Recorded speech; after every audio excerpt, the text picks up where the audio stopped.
if you missed episode 1, go back and watch it, because otherwise you will be very, very lost. With that, we pick up where our adventure... Let's see, where do we start off at? Who wants to narrate this one? Who remembers what happened last episode? All I remember is falling out a window. That's it. Okay. Carrick remembers falling out of a window. I remember my very special part. We're sitting over in the bushes. Sitting over in the bushes, okay. What were y'all doing? I'm just trying to see who remembers what happens. Heard the glass when, or not the shouting stuff. Okay. The shouting and stuff happened. Okay. Well, from our perspective, they left. We heard a glass break. Then we heard shouting a couple minutes later. Okay. Mist and Carrick and I went into the Lord's Manor and we discovered some things that are happening. We discovered a letter indicating that the Lord was complicit in the demonic activity that we know that is plaguing the town. And then Erin got super excited about the books that were in the room, and she wanted to go see the books, gave herself a paper cut, made a noise, which alerted all the guards. And so Mist threw down Paltrips to prevent them from following us, and the three of us jumped out the window to the screams of the guards, alerting everyone that there had been an intruder in the house. Very good. Very good. All right. Well, then, Erin, you get a point of inspiration. Are we just gonna ignore the whole part where I get a whole new set of armor and we? She Biz described did a very good. Biz did get good armor. I did. Oh, and I figured out how the inspiration thing works. Mist, real quick, you do still have your point of inspiration. I'm just letting you know. Fuck yeah, let me go add that to my sheet. Yep, you have what how it works is you don't stockpile them though. Like you can't get another one. You either have it or you don't. I was reading up on the rules and I was like, "Oh, that's really cool." So, Mist, example, you have your one inspiration right now. Your one and only you'll ever have until you use it, and then you can get another one later. If you feel one of your party members, say Biz, is doing something really cool, really awesome, you can pass your inspiration to her to give her advantage on a roll. You guys can give each other advantage, but it burns yours, obviously. But it's like, hey, you might need this right now. I'm giving you my inspiration. I was like, that's really cool, and that's how we're doing it. The other thing is... I'm sorry, go ahead, Biz. Biz, you still have... Yes, you do. So Erin, Mist, and Biz all have 1 point inspiration right now. We're slacking, Joe. Now... Yep. The other thing. Natural 20s. This is how we're doing natural 20s from now on. Okay. Example. Say... I'll use Biz because I know her attack. She's using the sword that has a little extra fire spiced onto it, which is 1d8 and a 1d4, correct? Mm-hmm.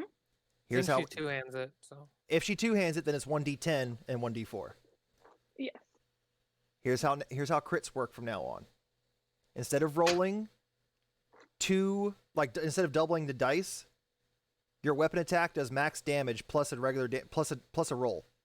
So essentially, if she were to say she was rolling natural 20, her attack automatically does 10 slashing damage and 4 fire damage, and she also rolls another d10 and a d4. Because nothing is worse than getting a crit and rolling like 2 1s on your d8s. It sucks so bad. I'm like, nope.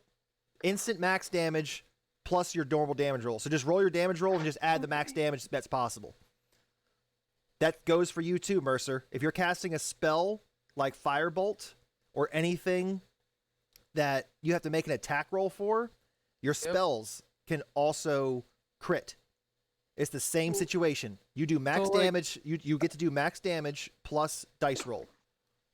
So like chromatic orb, which does 3d8, that'd be 24, and then I'd roll 3d8. Another 3d8 and you add it to it. Yes. Ooh, that would be nasty at this level. That's how it works. That's how we're doing it. But I get to do the same thing though. If I roll a natural 20, it goes both ways. It goes both ways. So if I have somebody who's dishing out 2d12 damage on a hit, you're getting hit for 24 plus an extra 2d12. It goes both ways. You're only allowed to roll that dice that leans towards the 2. Thank you for reminding me. I never ever get to use my real dice. I've been using Dice Roller. I'm using my dice tonight. You're gonna hear it too. You're gonna hear that thumpy ass thing. We'll know when our fates are being decided. That's it. There it is. I might even break out all my regular dice too. I'm like excited now. I got the jingle.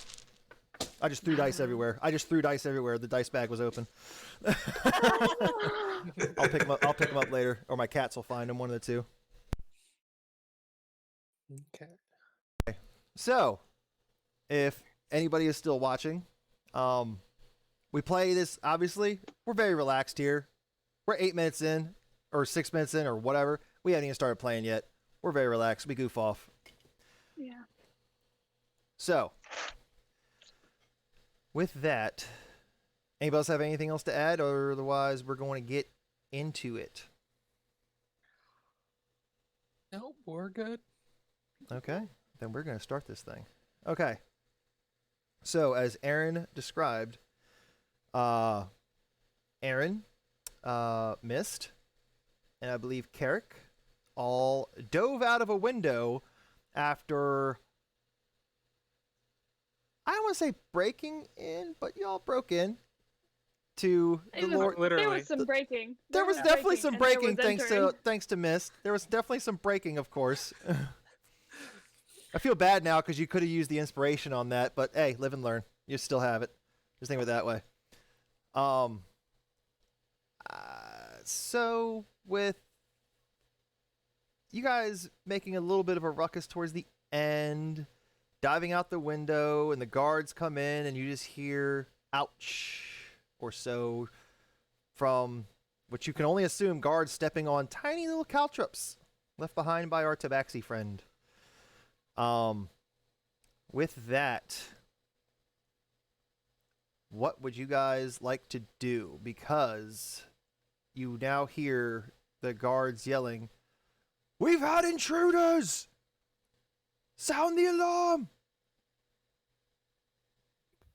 And shortly after that, you just hear ding, ding, ding of a tiny bell coming from inside of the manor. Go, go, go. Let's fucking go. We all move the same fucking speed. Let's Okay. fucking go. So Let's get the fuck out of this bitch. Biz and Mercer were left out front. Carrick, Aaron, and Mist are now hightailing it down the side of the building, the Lord's Manor. And as they cross the threshold of being able, or of not the threshold, cross the cross into your view, Mercer and Biz, what are you guys doing? Because they're about like 60 feet from you. We shouldn't be able to see them. I'm still holding invisibility on them. Well, that's right. We're invisible. All of them That's should be true. invisible. They Yeah, we were using invisible and passive. until they investigated. They used their action to do things. I believe that's how. Said No, you have attack- to get attacked. Yeah. Hold on, I'm looking it back up too, just to make sure. Right. I know invisibility. I know if you cast a spell or if you attack or. Spell think ends for a target that attacks or casts a spell. It says nothing about regular You guys actions. are still invisible then. Okay. Sweet. Okay. So Mercer and Biz would not even know that you guys have left the building unless Mercer decides to end his spell. Which I am not doing that right now. Mercer and Especially Biz, with what are you alarms what are you going guys doing? Yeah, Mercer and Biz, what are you two doing? I'll look at. Yeah, I'm Biz. just gonna watch for the guards. What were you gonna say? Look at Biz. Maybe we should back up and hide a little farther away. They should. Because I would know if my invisibility breaks from them doing it, Correct. right? So in my mind, they're still invisible. So I'd be like, they're still invisible. Let's back up a little bit. They might be coming out. Yeah, they should know. Stay on the same path. Just back up to the other side of the area of the trees. Wait for them. We need to stay not seen. Yeah, Okay. we need to make sure that we're not in the line of sight of any guards coming to and from the main city and from the manor. So my sneak isn't great. So we Yeah, I was just about to wait ask, here are you for are you them? are you guys gonna stand still? Because you guys are only like 20 feet away from, or no, it was about 30 feet. You guys are about 30 feet away from the front wall of the house, but about 40 feet diagonally towards the front door. And when the bells are going off, you see the two guards that were sleeping have now like arisen from their slumber and now have like run into the house. Okay, so there's no guards. You guys see no guards. You just saw the door fling open as two guards ran back into the house. If I perception check the road, there's nobody around. Sure. Do I have to roll for that still, or? Of course. Okay. Well, there's absolutely no one. I got a 3 on +2, so it's looks clear. Yep. Yeah, and I've got 12 passive perception. Okay. So Good to know. Okay, so it looks clear. So what do you guys want to do? Are you guys going to stand by and wait to see what happens? Or are you guys just like, what are we doing? Are we just hightailing it back? I would just say, Mercer, let's just wait and make sure that they get to the trees, some place of cover before you break concentration, and then we'll join them. I'm not planning on breaking concentration at all. If those 3 can stay invisible while we get back, that's better for us. There you go. Okay. Okay. So you guys are going to back up a little bit or stay still? We're going to wait for them to hopefully let us know that they're out. Okay. All right. So Yeah, you 'cause guys we are just don't going to know like anything squat right now, down in other the than- grass right now? Yeah, we're just going to keep Make our stealth hiding checks. mark. I still need stealth checks though to see if you guys can still maintain being hidden if there's any prying eyes.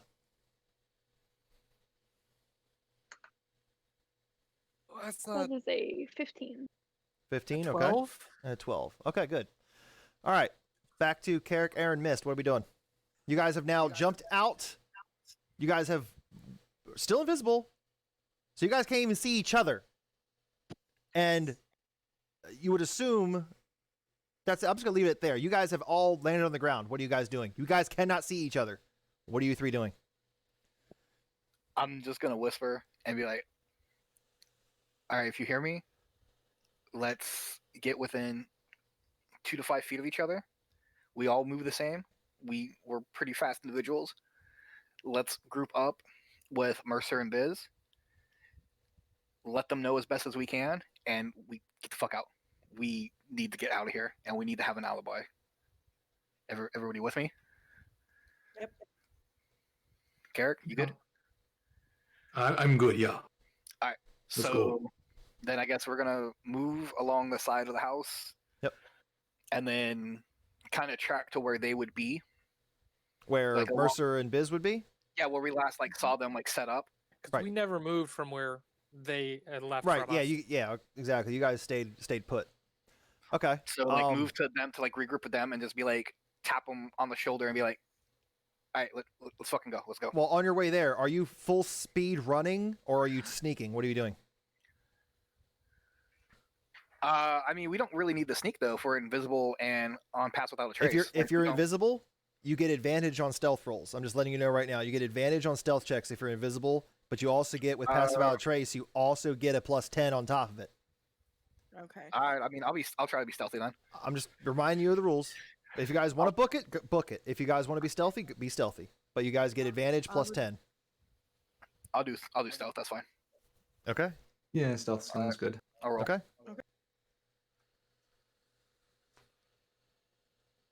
We get advantage, right? You do. You get advantage. You guys are invisible. So that's a 25 for me. Ooh, good. 29. Good. 26. Okay, yeah, you guys feel pretty. Yeah, you guys probably all right. First roll of the evening for me. Good to know. Okay. So, you three start making your way due south along the west wall of the Lord's Manor, and you start to approach where Mercer and Biz were, and you guys start hearing all the. I mean, the bells have stopped ringing, but you can start hearing. You're about 3/4 of the way back to Mercer and Biz. You can see them. They're approximately like 25 to 30 feet away from you now, and it's about that time as you're coming around the corner from the west wall to the south wall. You start to hear yells and screams of guards. Just you can't really make out what they're saying, but you can definitely tell that there's multiple voices in there, and they're trying to figure out what the heck is going on. And then you start to hear the just like people running, and you're not quite sure if it's gonna be. It's definitely coming from inside the house, but they could be on the other side of the wall adjacent from you right now, and there's windows. Roll perception. For To kind of. The lights are out. To Remember get- that. Oh right. He does have dark vision if he's close enough. This is true. Yeah, give me a perception check. You trying to We see all if you can do. see anybody in there? All right, cool. Yep. Yeah, and just to use what keen senses I have as a tabaxi to kind of hear and make sure be okay, do we need to stop real quick or how we're gonna proceed? Go for it. Perception.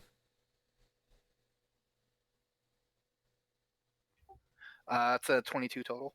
22. You see out of the corner of your eye as you're stealthing towards Mercer and Biz's location.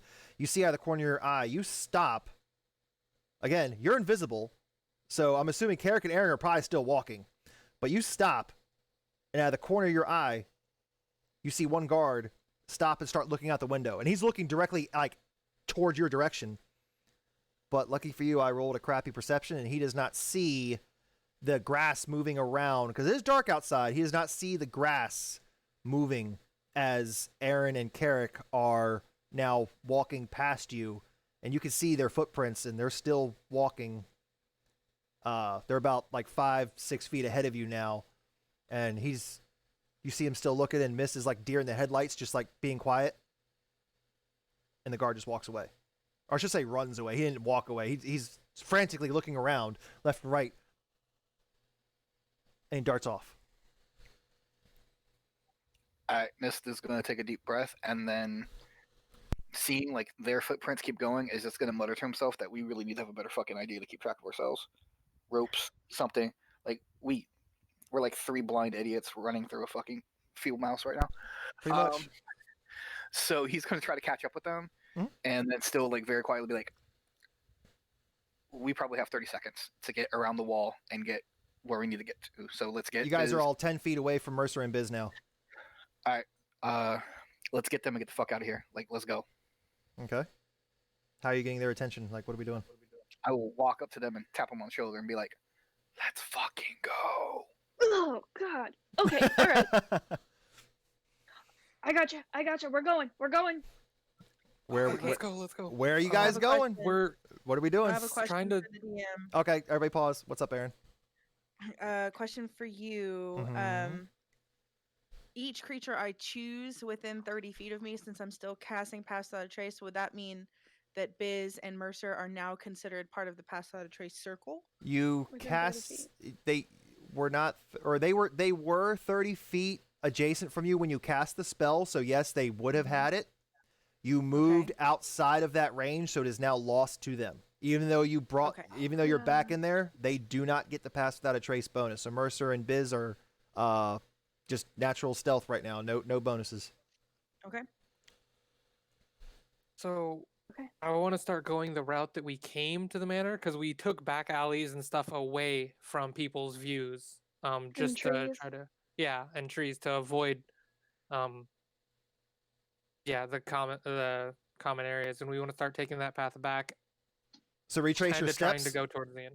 Yeah, trying Give to go Mhm. back towards. Who's the end. leading this charge then? Is that you then, Mercer? Since this is kind of who wants to lead that charge back? Well, Yeah. I'll lead because we can't see those three. Okay. Well, then you need I'll to give me follow behind him. you need to since give I'm me a short. survival check to see if you remember. Actually, you know what? Just give me no. That's not survival. Give me just an intelligence check to see if you remember. Oh yeah, I went here. Straight intelligence check Oh God. to see if you remember exactly which way you took. That's a 5. Okay, so I have no bonuses, so you start leading the way. Are you guys stealthing as well? I would assume. Yeah. yeah, we're stealthing. Carrick and Aaron Yeah. and Mist, you guys are good on your stealth checks. I need Mercer and Biz to re-roll their stealth now because you guys are now like moving.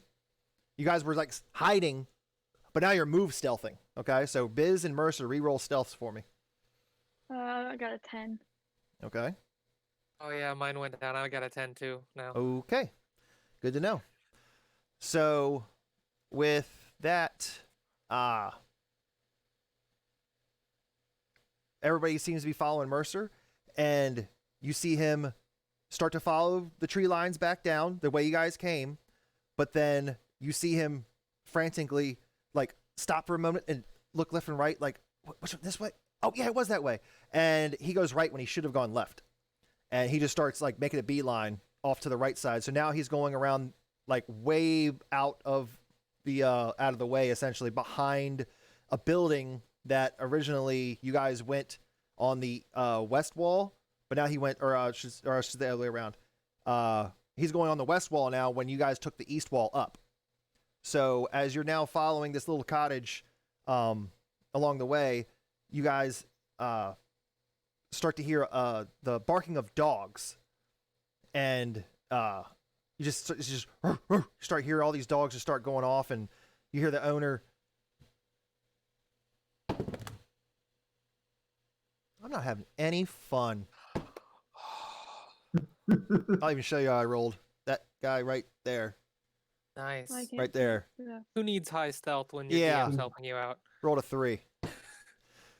Anyways, so you hear the owner, "Shut up, you fucking mutts!" And the dogs just shut up, and he blows the candle out, and you guys just take a sigh of relief and keep on walking. Who wants to take the lead on this next trek? Unless Mercer, you still leading it. Carrick knows the way. Well, But you can't see him. yeah, we don't know if they're still following us. If I look around, I don't see anybody nearby. You can other make than perception. Biz. Remember, you Okay. know they're around you, so you can look for their footprints. If you really want to look and make sure they're actually following you still, Okay, can I do that? yeah, you can give me a perception check with disadvantage. So I just roll perception twice. Or hold hands. Oh, that's not good. Well, Biz says that out loud. Wow, I can't do anything. Yeah, I got a Somebody 10. hold my hand. Carrick. Which way? Biz Yeah, sure. Biz raises her little arm. Do you grab her hand, Carrick? Yeah, I'll grab her hand and pull her away from the group because I'm kind of done with this. Uh-huh. Okay, you And start to hope see that they Biz just get drug away. This like Following. phantasmal force just out of nowhere. Ah! This is not where I thought we were going. Right. Okay. Carrick, then you can give me an intelligence check because it is dark, but you have been in the town for a while. But you could give me an intelligence check with advantage to see if you can kind of retrace, maybe like either go back or it's like, oh, I know a shortcut. I'll give you advantage on that. Give me an straight intelligence roll. See if you remember. 16. Okay, that's good. Okay, so 16, you're like, oh shit, we should have turned left back there. But hold on. You guys see the next house over has a little, like a tiny like run in where somebody would keep some horses, and there's a cart with big bales of straw in the back. You see no horses, but it does definitely provide enough cover to maybe either hide around there or keep on going. And you do remember that if you take a left around where that cart would be, you'd be back on track on where you were and be able to kind of get your bearings again. And you feel pretty confident that you could get back and go back the exact way you came. So it's up. You can either stop and hide, or you can just start guiding people back. I pull Biz along to the left and just hope everybody is following. Okay, good enough. I think it's this way. I follow. Okay, and now they're just hoping Aaron and Mist are following. Now, Yeah, follow. I rolled a 10 looking at if they're following. I don't know if that helps. okay. Still no fun. Damn.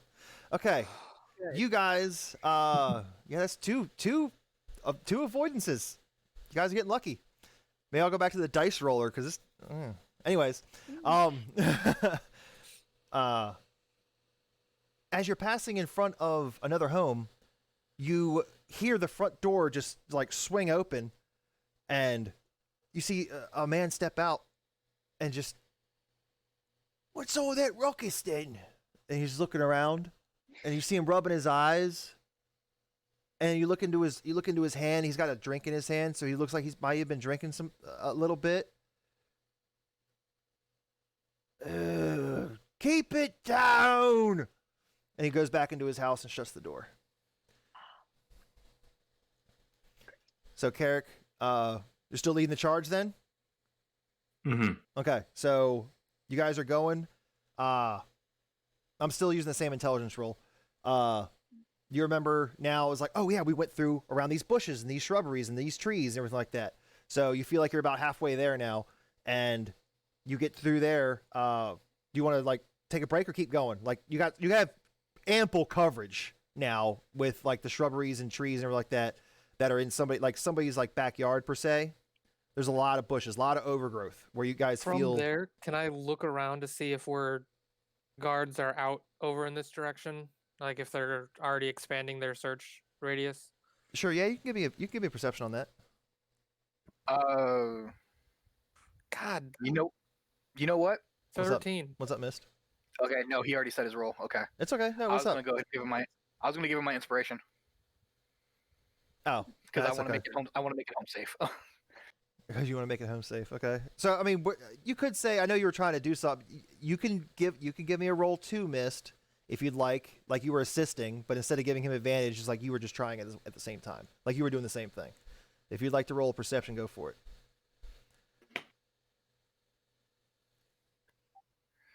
So that's a 19 total. There you go. Much better. Okay. Mist, you do notice as everybody else kind of starts piling into the shrubbery, you hang back and start looking around, which is easy enough for you. You're still invisible, so nobody's going to see you. But you do start to hear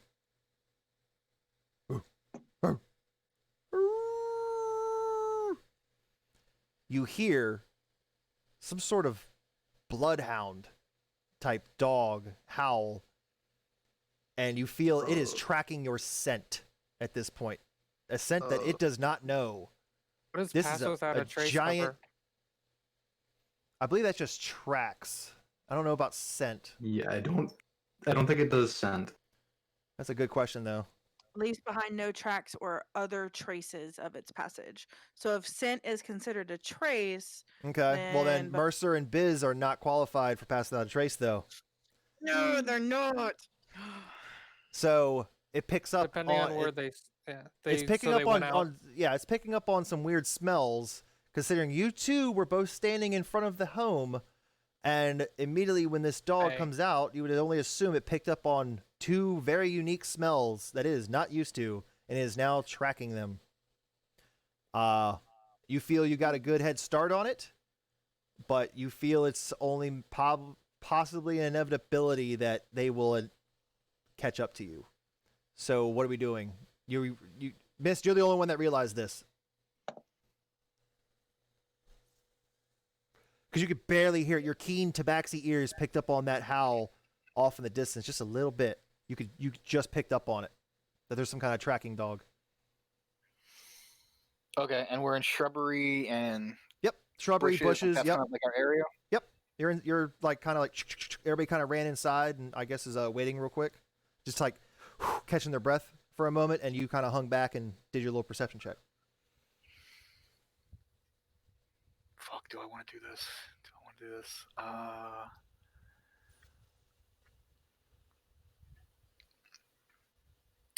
Fuck it. So since they can't see me, I'm going to take out from my thieves kit. Mhm. I'm going to take out a tinderbox. Mhm. And I'm going to start a small fire. Where in the the shrubbery? Like a shrubbery, like next to me, like off, like a good like 5 or like kind of like toss it there. Okay. And then move to the group, or where I seem like the group is, and be like, I'm just going to describe the area to you okay. real quick before you decide that. Just because I'm going to paint you a mental picture real quick. This is exactly what is around you. To your back right now, because you turned around to kind of give your little perception. To your back right now is the shrubbery that everybody else is standing in. So that's on your 6. Your 12 o'clock is the direction you just came from. That's a house that on the other side of the house had a cart full of straw.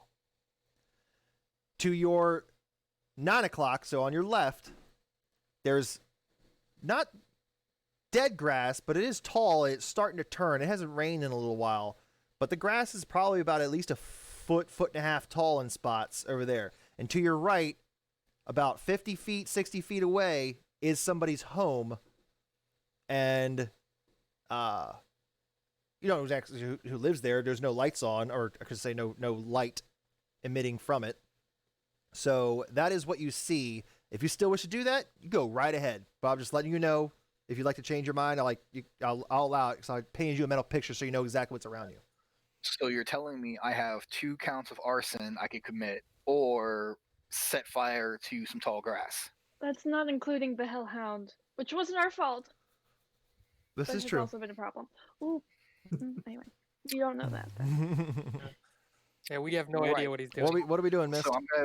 So I'm gonna set the tall grass on fire. Good That's away shit. from the house, away from the cart, and Okay. set that, like start that fire, and then book it to the shrubbery behind me, Okay, and so be like, and kind as of be like, bloodhounds, go home. You need to go. as Mist does this, the other 4 party members are in the shrubbery, just catching their breath. Is everybody here? And you're waiting to hear Mist. His snarky reactions that he always seems to have is very quiet. And y'all are reaching around, Mist. And you just start to smell what's on fire. And it's about that time you just feel the shrubbery just come bursting through, and you just see like the silhouette of leaves and twigs caught on top of Mist. You don't see him, but you can hear him, and he relays this: Bloodhounds, we need to go. Started a fire. We gotta go. We're going. Wait, do you tell them that you started the fire? No. Oh, okay. Well then, never mind. He just says, Bloodhounds, we gotta go. Yeah. But there's So- a fire. Who the fuck cares?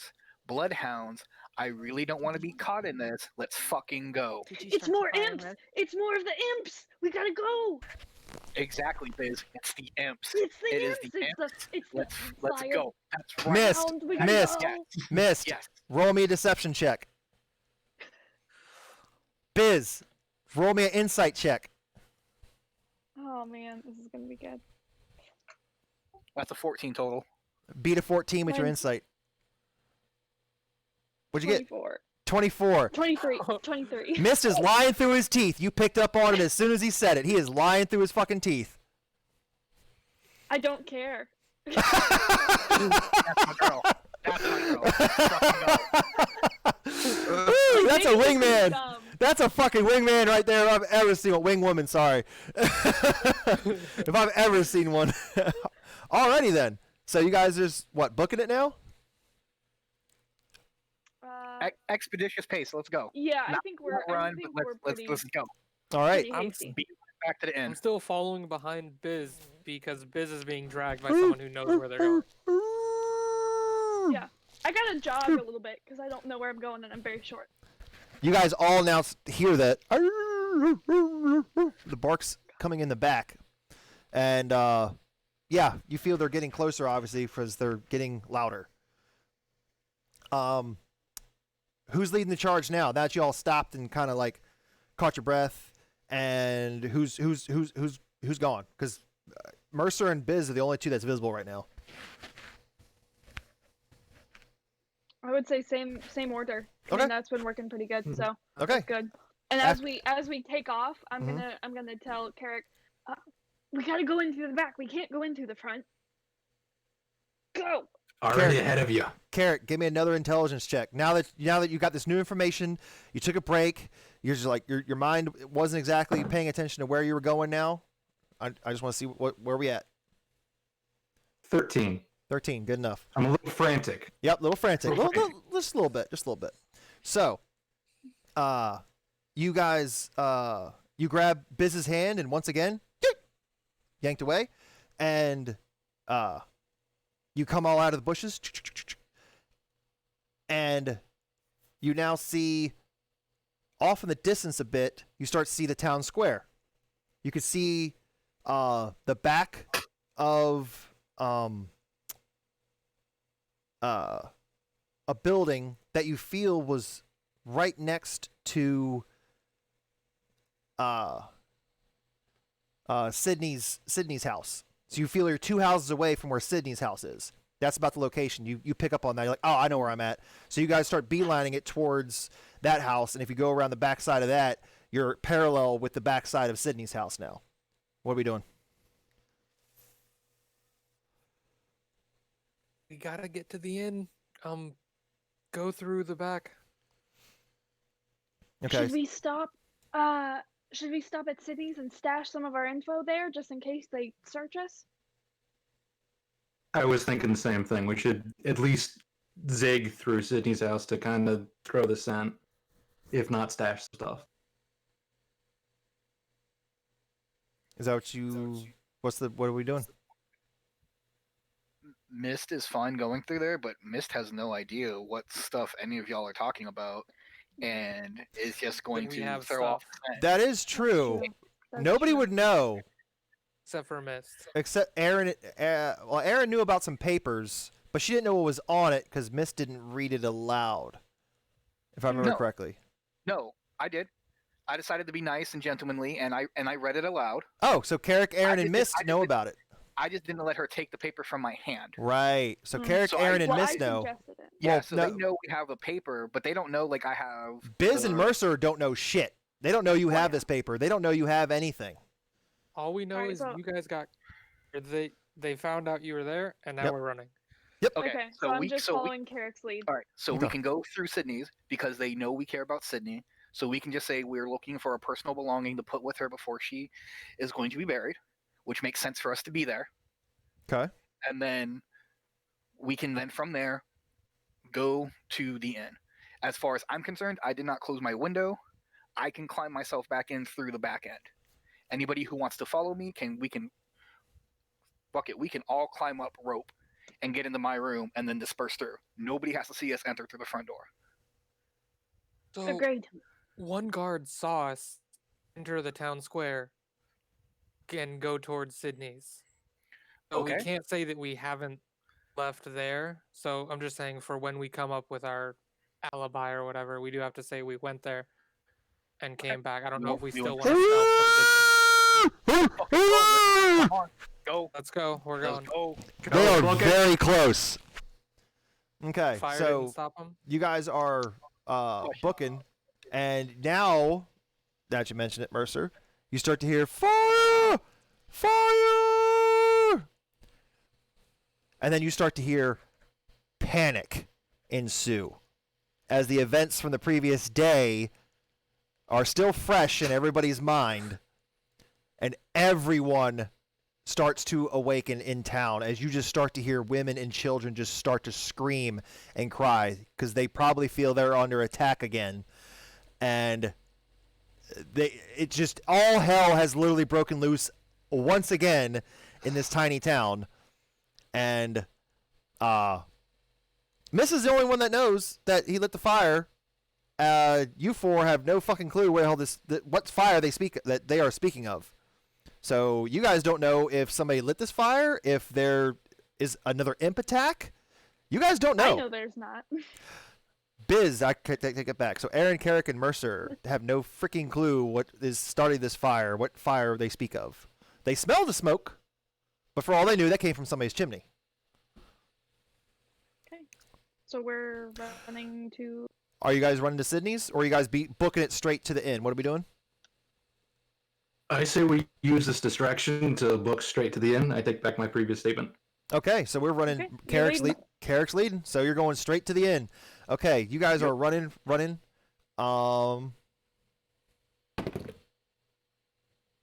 Good to know. You guys get to, let's say between 100 and 120 feet away from the front door of the inn when you hear, "Halt!" What do you guys do? So he only sees me and Biz, right? Correct. I drop Carrick's hand. Pretend like I was like dancing. Okay. Look back at the guard. I'm just like, As you turn around, it is that same guard that saw you guys. He's about 30 feet from you and approaching fast. there's a He fire walks. going on. What's happening? He comes up to you. Says, "There's a exactly." He's mentioning the fire to you now, taking the words out of my mouth. He goes, "There's a fire. Did you see anything?" Oh, we just went over to Sydney's because we were trying to get some personal belongings for her. Is it the that's imps? for And I like burying pull her. out my sword. I'm like, I'll fight him. And we heard all the fire going on, and we ran out, and now we're here. Biz, give me a deception check because you know the truth and you're lying now. So you need to give me a deception check. And Mercer, you also need to give me a deception check. Come on, good roll. I'm charismatic, please. That's a 19 plus 5, 24. Oh, Oh, very fucking fucking good. What did you get, Biz? A 4? God damn it. Oh, Come on. Let's Use go your team check. Come inspiration. on. I'm Or gonna is that I'm too gonna late? I'm gonna Oh, roll yes. I'm gonna roll for an insight. Hang on, rolling for insight just because Biz rolled so terribly. Ooh, can I roll for my inspiration though? Yeah, you can give yourself advantage. Go ahead, re-roll. If you want to give yourself that re-roll, go for it. Take Is away. it advantage or is it 1d10? It's no. You just roll. It's you're giving yourself advantage, so you get to roll your d20 again, and take the higher of the two. Okay, So you okay. lose your inspiration, but you get to. It's essentially you get to re-roll. Okay. I'll allow. You're supposed to say I'm going to use inspiration before you make your roll, just for future reference. Okay. Okay. Okay. So that was your Okay, that well, was your I was- gimme. That was your gimme. Yeah. Well, it was much better at a 7. A 7. I'm still rolling an insight check. That might be the difference. Are you kidding me? Go on. Is it a 1? What did you roll? A 7? Uh-huh. Hold on. I can't see it. Hold It's in on. the middle. Hold on. Wait, That. 6? Oh. I am just barely convincing. Dude has no bonuses to insight, like that kind of thing at all. Okay. So, yes, that 4 would have gotten you caught. The 7 saved you. Well, that's all right. I know I saw you heading towards Sydney's earlier. I figured you were doing something with that. Do you mind helping us out, putting the fires out? Yeah, absolutely. Yeah, absolutely. We'll follow you. Where's water that we can get? Into the we're all grabbing buckets and heading towards the fountain in the middle of the square. Come Okay, on! And he like grabs you by the shoulder, Mercer, and starts dragging you away. Okay, I guess I'm going with it. Mercer's going with them. In Following. Biz is my following. head, there's an actual Deuces. fire, so and like I don't know what's happening. Okay, so you three are just standing there like statues. And I rolled a perception check to see if he noticed you guys' like footprints or anything crazy like that. Yeah, he rolled terrible on that too. Matter of fact, I might retire this dice like right now because I've been rolling like crap. No. I really like that dice. You My should big keep it. dice. It's my big You in should though. keep it. Maybe it'll get better. Jeez. Yeah. It's Maybe. it's your big bad dice. Oh yeah, it's a bad dice, all right. Oh, now I roll a nat 20. Now I roll a nat 20. You gotta keep it. Jesus Christ. Anyways, so, he doesn't notice you three, Carrick, Aaron, and Mist. You guys are invisible, not seen. Mercer and Biz are getting like carried away essentially. Back over to the town square. What are you three doing? I give it like 2 beats and then I start tavern. Yep, All right. tavern. Yep. Okay. So you guys start to see Carrick's footprints just, and you guys follow suit. And you guys are heading around the back towards Mist's room, or are you heading straight to the front door? What are we doing? Back. Back. Okay. Yeah. Back. Okay. So we're invisible because of Mercer's spell. That is so correct. When does that stop working? I had an hour. You guys took like what, 5-10 minutes at the house? Or, I don't know how long they took there. It hasn't Yeah, it been. was fast. It has not been an hour yet. But give me 1 second. I'm trying to remember if there's a range that you have to stay in or not. Just range, touch, duration, concentration up to 1 hour. It was invisible till the spell ends. Anything? No. Okay. There's no range on that. So now they're good. You guys Might are still. just be invisible till I lose it. Well, no. Up to an hour. It's up to an hour. But I'm saying, like, if they get back to the tavern, they're just sitting there in the room for like 40 minutes because I don't know what's going on. It's just invisible. All right, so you three are heading towards the back. Heading towards the back of the tavern. You guys look up, and Mist did not close his window, if I remember correctly. But if you did, oh well. I'm saying you didn't. Your window's wide open. All right, time to throw a rope up there and begin the climb. Because we all know how good you're doing at that. Oh yeah, of course. The rope. When you rolled a nat 20 just on athletics to climb the building. And roll 2 nat 1s to throw a grappling hook through a window. Exactly. Rolled 2 nat 1s to go It's good through at the climbing part. Yep. It's the getting to position to climb. So you're gonna attempt to throw a rope up through the open window, Yeah. or just climb. I mean, I can climb up there just fine. I guess. Okay, so I'll climb up there, There you go. and then I lower a rope. That's So probably a that way- smarter idea. Yeah. Give Yeah, me that an seems give like me a an better- give me an acrobatics check. That's a nat 20. Okay.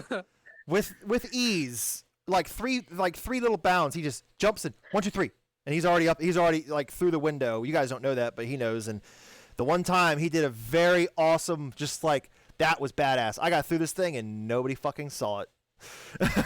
As it should be. Nobody should see me. Yep, because I'm invisible. And All right, so then I will go ahead and take one of the ropes, like tie it to the bed frame. Yep. And then lower a rope down and Yep. just kind of like jiggle it to be like, all right, let's go. alrighty, and Carrick and Aaron start to climb the ropes. Mm-hmm. And you guys all end up in his room. And Mercer, who did you cast your spells on? I cast it on Mist and Aaron. Carrick, Carrot used the scroll. right. Okay, so Carrick can end it on himself. Actually, technically, all three of y'all can end it on yourselves whenever you feel like it. You just have to attack one of each other, punch somebody. Or you could just choose just to end it. That's the way I've always seen it. Is like if you want a spell effect, like if it was a voluntary spell like that, if you just want it to end, you can just like end it. It'd be like, nope, I want it gone. That's what I believe. Until spell ends, anything a target is wearing, carrying, invisible. Spell ends for a target that attacks or casts spell. Yeah, you might have to punch each other. Okay. Well, before that, Mhm. I am going to go to the opposite side of my bed, Okay. crouch down, Uh-huh. and I mean, I'm sure the inn is a very fine place, and it is one of the better establishments in the area. However, I know for sure as fuck there is a loose floorboard here, Oh. and I'm going to stash the dagger, the note, and the $500 gold pieces in rubies into that floorboard before I kind of walk back over and drop invisibility.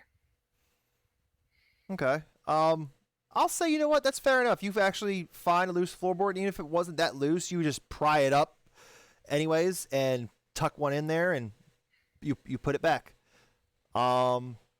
Okay, yeah, I'll give that to you. No rolls involved. No rolls involved. You just do that. That's fair enough. Cool. So all of that is stashed, and I'll walk over and I'll just drop. Actually. Yeah. Yeah, that's fine. Nope, I'll give it to you. Nope, I'll just give it to you. That's fine. No rolls. Okay, so you stash that, and what do you do next? I'll walk over, and I guess in order to drop the invisibility, I will very politely flick Aaron on the shoulder. You can't see me. Oh, that's right. Just attempting to make an attack is fine enough. So just attempting it, and you just poop, and you pop out. Okay, cool. Oh, he pops out because he attempts? Correct. So Aaron is still invisible. Correct. Okay, I want to flick his ear. Like you are seriously trying to flick his ear? Yup. Do you just let her do it? Like, or do you want her to roll for it? No, she can do it. Okay. Let flick. She flicks you in the ear, and she pops back into place. Carrick's still invisible. So both of their invisibilities are gone. So now that happens in my head. Yep. You sense it. Mercer knows that the invisibility has dropped. And Carrick is still invisible in the room. Mm-hmm.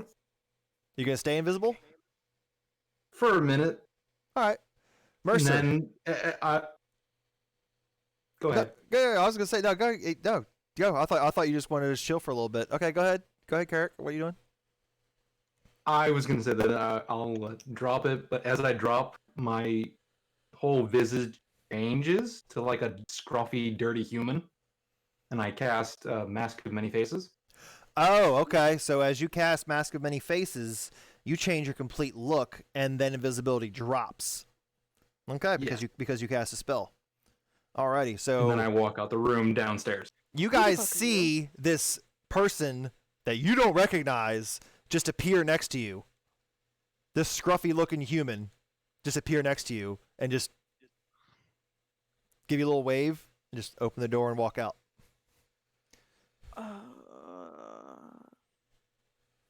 Was that? Mist just kind of smirks and gives a very, very soft, polite golf clap to the gentleman walking out and be like, and then he'll look to Aaron and be like, yes, that was him. Probably wanted to make sure nobody catches on to what we were doing. By the way, it was like almost as if God set a fire to stop bloodhounds from tracking us. Do not call yourself God. I am stupid enough to believe that you didn't have something to do with that.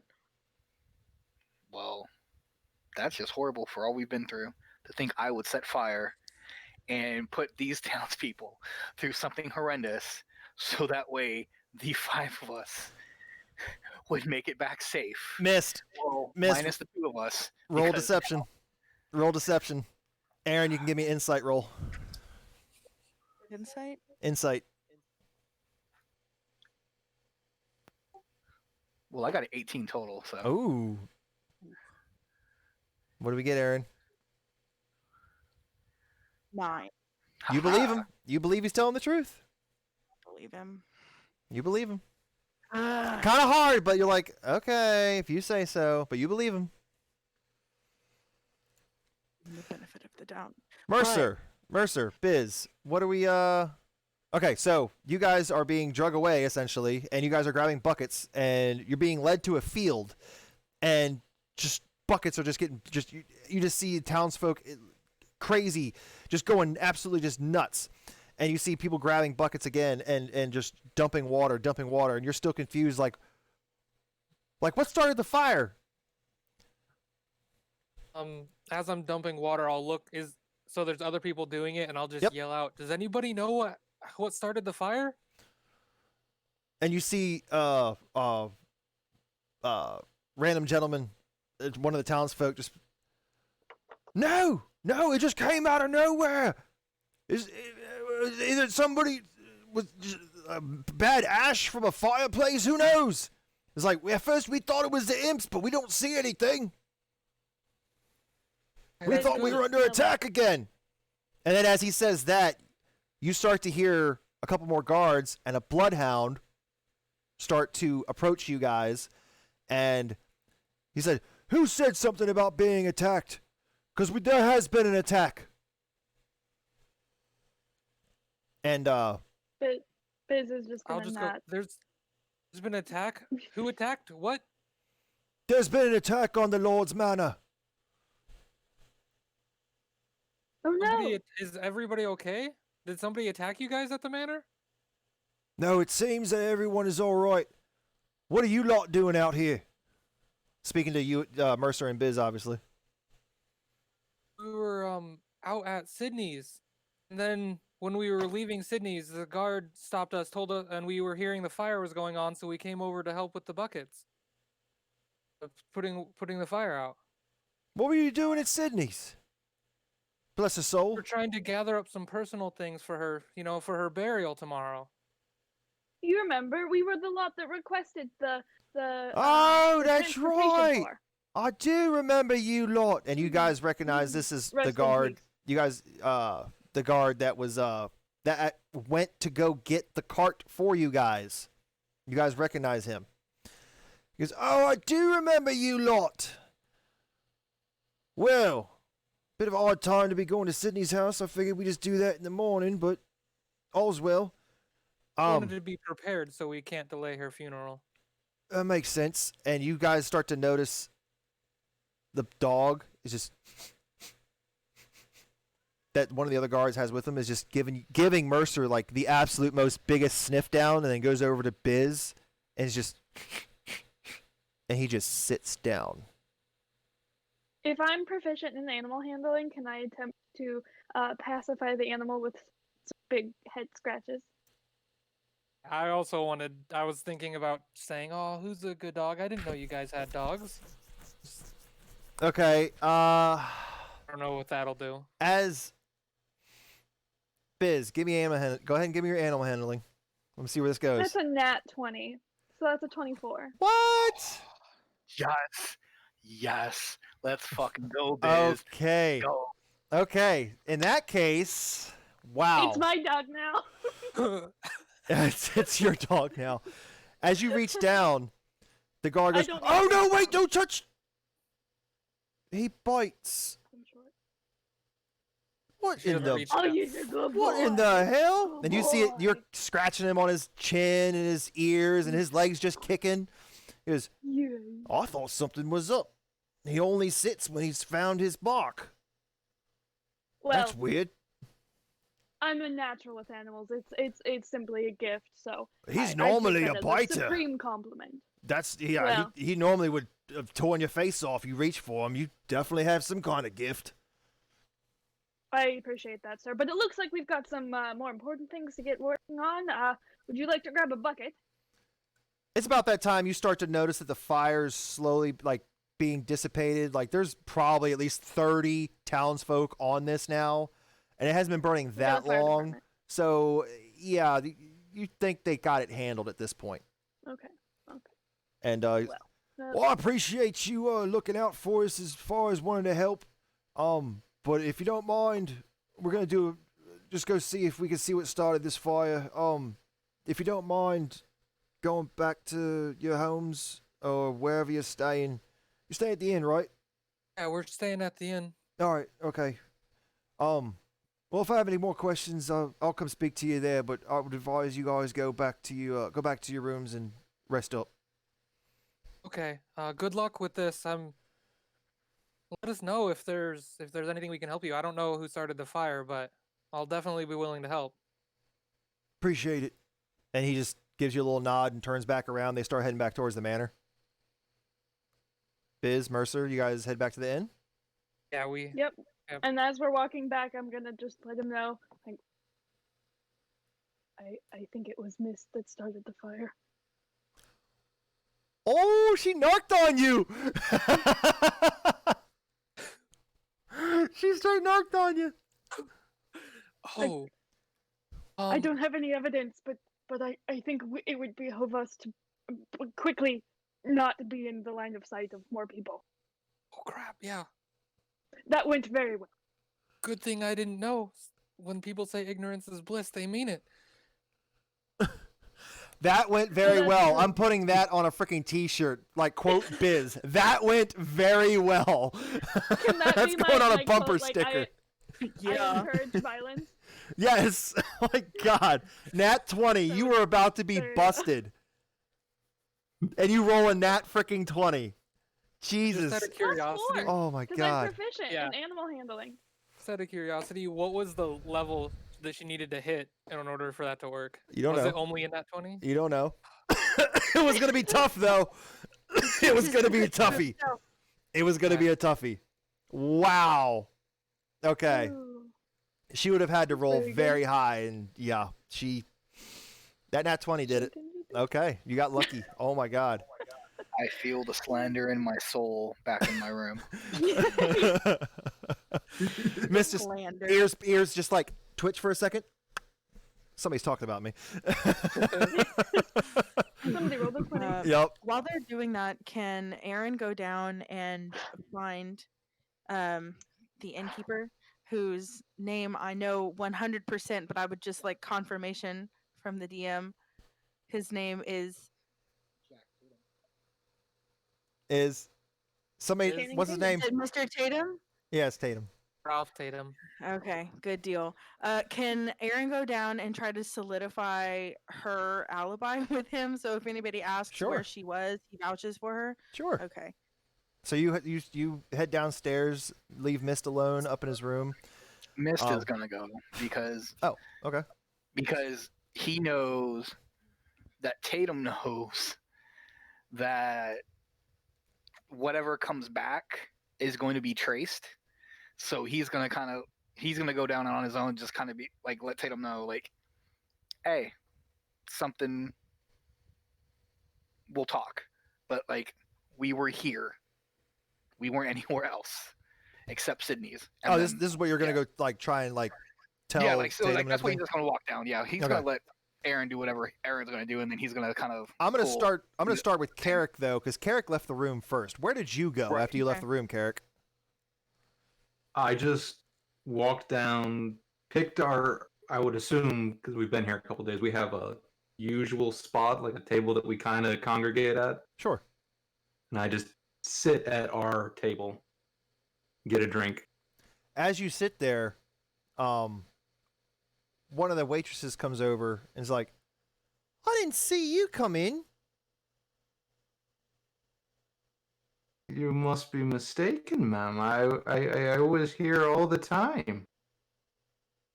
I'm pretty sure you weren't. I usually watch the door and greet everyone who comes in at this time of the evening, because you never know what kind of people come in here. Ralph? I kind of just tap Ralph? a coin on the table. I was here all the time, miss. Ralph! As she starts to back away, and you see Ralph start to come out from behind the bar, I'm like, "Hey, what's the problem?" And you see she walks over to Ralph and explains, "She didn't see you come in." And Tatum looks at you. "Oi! The fuck are you? I didn't see you come in either."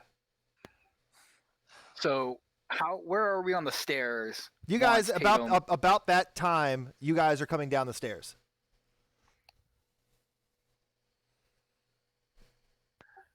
I will kind of.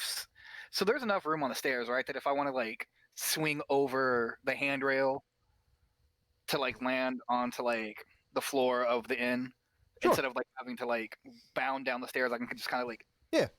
leap over. Sure. All right, cool. So Mist is gonna like leap over, Mhm. very just like, the last couple steps. He'll leap over the banister, Mhm. and then he'll look to Tatum and be like, "Oh, hey, don't worry, Tatum. He's with us." And he just kind of gives him like, Tatum looks at you very confused. "But I didn't see him come in." right. You didn't see him come in. In fact, you didn't see me come in either. Yet here I am. He just looks at you and squints. And Mist will squint right back and be like, we went to go take business with Sydney for her last rites for tomorrow. And we are just meeting with someone to discuss how the burial will go. We have been here up in our rooms after we came back. You see Tatum kind of just back away, eyes not squinting anymore, looks at his waitress and goes, you heard them. They were here the whole night. Right, Mr. Tatum. And she walks off. And he looks back to you, Mist. You guys were here the whole night. But who the fuck are you? I don't like strangers in my bar if I don't know who they are. He's just going to walk up to Tatum as if he's going to like order something. And he's just going to very, very quietly whisper like, that's Carrick. We took care of something. We need discretion. Right. In that case, drinks are on me for my ignorance. I don't know why I did not realize that sooner. Rounds on me. Your dinner's on me as well. And he's like stiff right now, like really embarrassed that he totally fucked that up.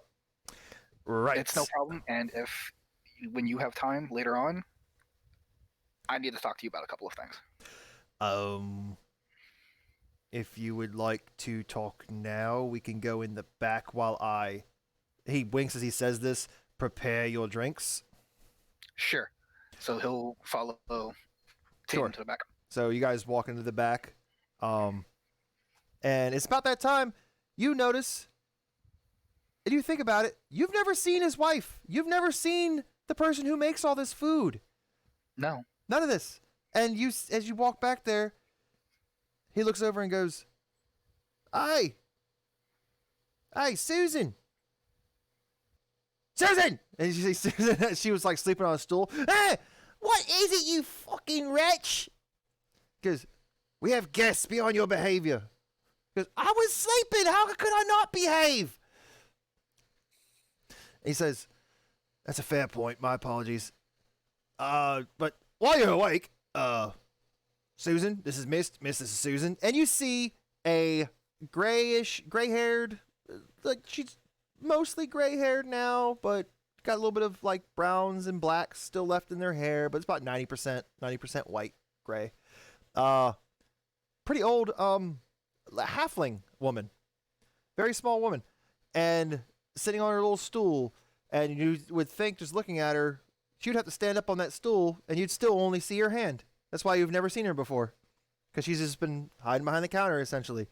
But you see all this, everything in this kitchen has been modified or lowered to fit the height of a little halfling person. But you see her; she's a very jovial woman. Lots of wrinkles in the face, probably from lots and lots of smiling. She seems very. You'd think she'd probably be more excited if she wasn't just aroused from her slumber. But you could just tell. I mean, just look in her eyes. You could tell she's probably got a like old lady with a heart of gold kind of thing. Well, it's a pleasure to meet you, sir. Mist, was it? Yes, Mist. It's a pleasure to meet you too, Miss Susan. Oh, well, aren't you so kind? She's looking up to you.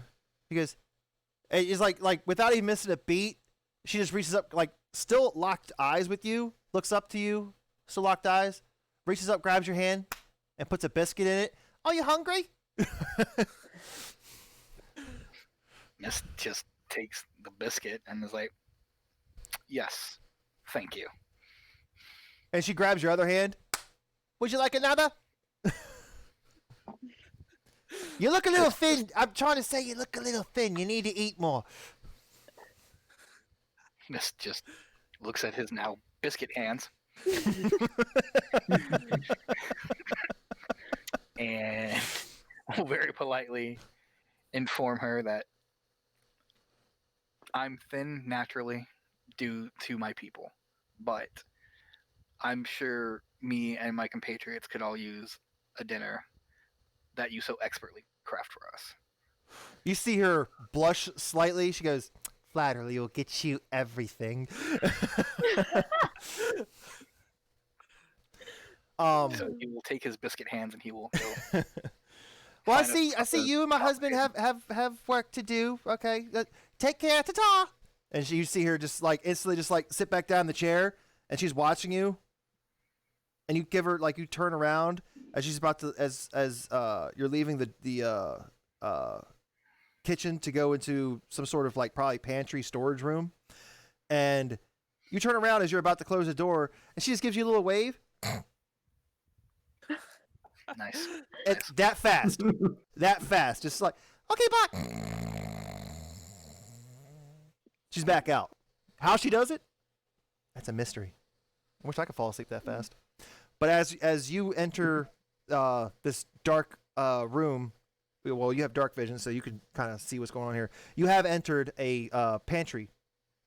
Shelves on your left and right, dry goods, flowers, baking utensils, sheets, anything sheet that Susan would probably need for the kitchen is in here. But he like lets you pass and goes behind you and shuts the door. It's now pitch black in here, and you just hear him just light a match and lights a little torch sconch. What I'm about to show you is very secret. He said, do I have your word to not say a thing about this to anyone, including your companions? You're going to show me Susan's biscuit recipe? He just lowers his head.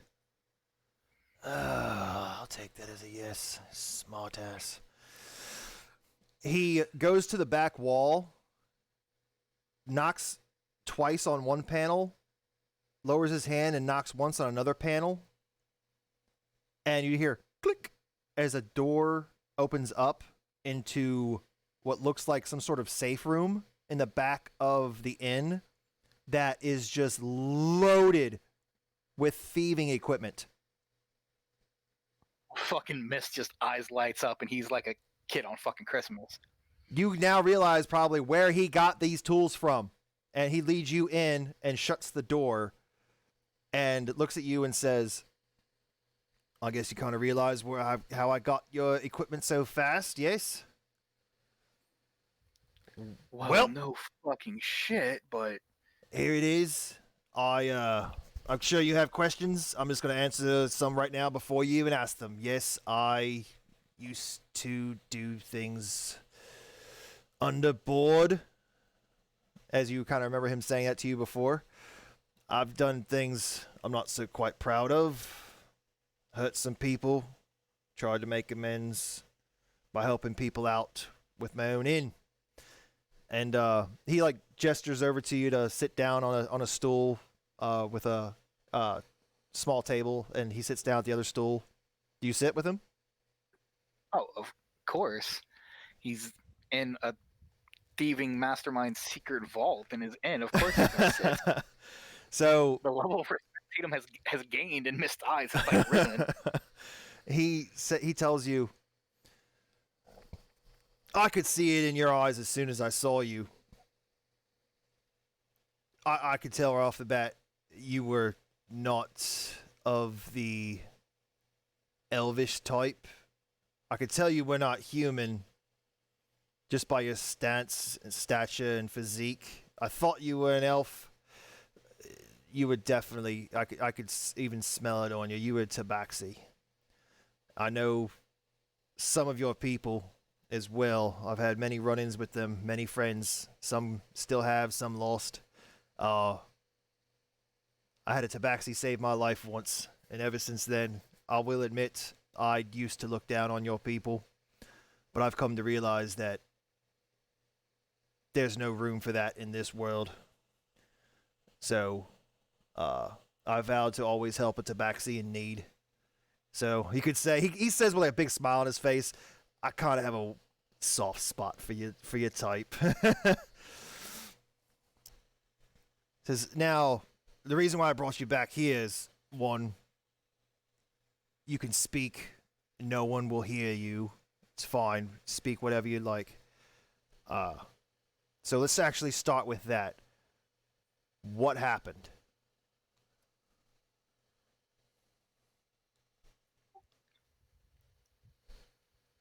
The Lord's in on it. Like, In on what?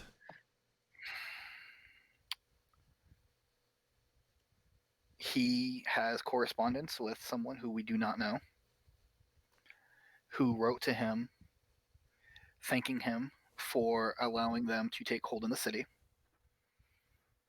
I don't know if you've heard the troublesome news that has come out of the church. I believe it's the church that Carrick was staying at. He's shaking his head. Oh, I Right. just saw the boards. I saw the guards boarded up, and that was it. I haven't heard a thing since. So apparently, and this is in very layman's terms, churchman went boom. You see his eyes just light up. What? Churchman went boom.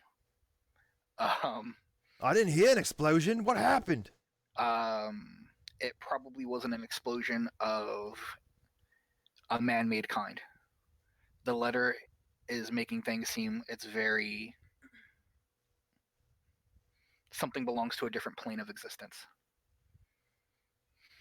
Really? We found underneath his bed a summoning circle of some sort that was relayed to me. He leans forward. Go on. The Lord knew. The Lord has been paid for allowing it to happen. We don't know much else. We went to the Lord's Manor tonight. We took the letter. We took a dagger of some sort. It looks like a regular dagger. I don't believe it to be regular. I'll have to get it checked. But there is something else at play. He leans back on the stool. He's just like taken aback. He's like at a loss for words. You see his eyes just start darting around the room, trying to find the words. He looks down and looks back up at you. So let me get this straight. You're telling me the governor of this region, our Lord Tornelius, knew about the dealings, or I should say, the events that transpired yesterday. He knew about the imps. He knew about this attack. He knew who's responsible. Is that what you're trying to tell me?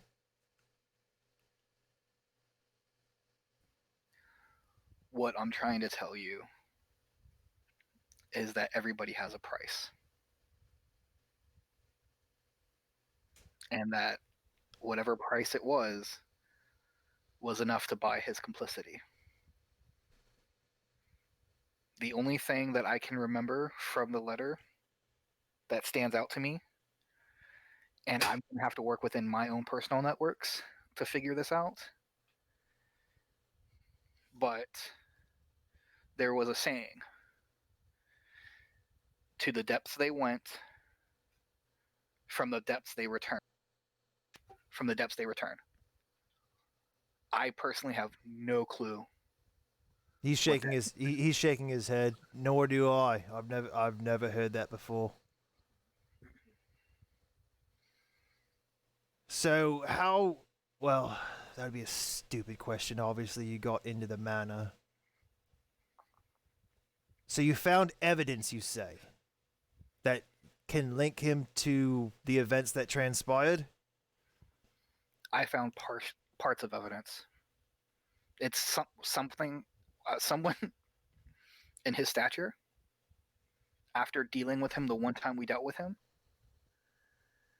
you've clearly been in this town long enough. You have your own thoughts about the Lord. He has, I'm going to assume, too much sway. If any of us were to bring this in front of him, he would write it off. And then he would use whatever power to make sure none of us see the light of day. However, if I can find another piece, if Carrick can find another piece, if Biz, if Mercer, if Aaron, if we can all find linking pieces, we can either force his hand, and the people can force his hand, or, well, people like you and I, we have our ways. And I'll just leave it at that. What?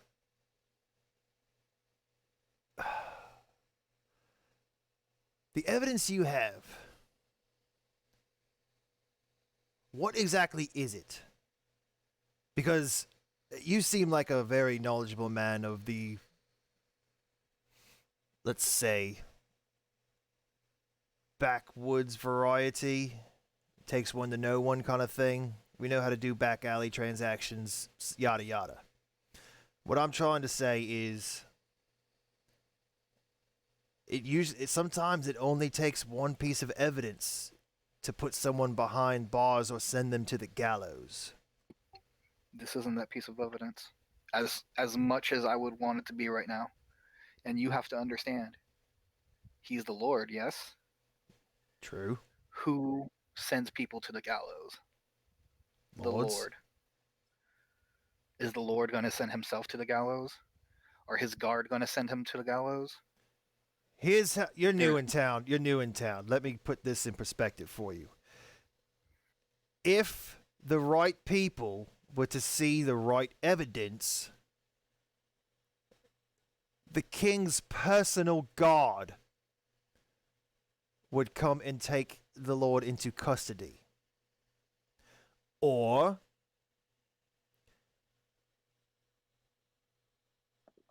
if someone of the governing body, meaning the Lord, were to be suspected of any ill crimes, then a town militia may place him under arrest of their own accord.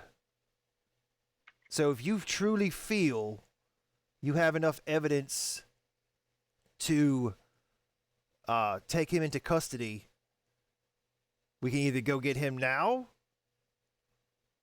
which would probably be best, because if you have this kind of evidence, he may be looking for it as we speak, and once he notices it's missing, he may do something stupid. Do you get my drift? I want him to do something stupid. Because here's the issue. Once is a mistake. Twice is a pattern. 3 times is a habit. One piece of evidence, no matter how strong, is going to bring him off and out of his ivory tower. If we can work to find the second piece, the third piece, and establish a pattern, then a king is going to be able to pay attention. All we are 5 assembled strangers that came into your town not even within a fortnight. Yes, saved a young woman, saved Elise. Yes, helped take out a hellhound. Have decided to do something good by Sydney. That does not make us a righteous brand. That does not make us holier than thou avengers seeking truth. We came into this town as sellswords. We will probably leave this town as sellswords. How many sellswords do you know are of righteous and truthful backgrounds that a king will put his own people and his city on the line for? You make a fair point. Let me say this. Who gave you that key? Insight check? For? Remember, you showed him the key at the bar. As cool as his room is, I'm still untrusting. Okay.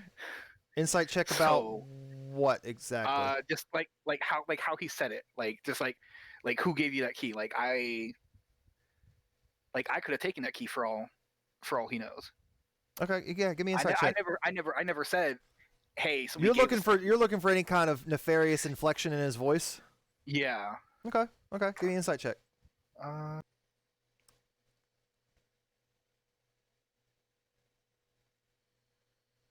14. 14. You feel he's not being nefarious in any way. He seems genuinely curious about where you procured that key. He doesn't know whether you stole it or you were given it. He doesn't know. So he's just honest. You feel he's honestly asking. Excuse me. He's honestly asking, because I think you did tell him, Mist. Honestly, I think he was asking about like, why do you need the thieves stuff to get into the wherever? And you're like, well, we're not breaking in if we have a key. Right, but I never told him. I never told him somebody gave it to us. I just flashed the key and said, "Hey, we're not breaking and entering if we have a key." Right. Okay. Gotcha. Now he's asking, because he's genuinely curious. Because as one with his kind of background, you know he has connections probably, so he's probably got a plan. So that's why he's asking it that way.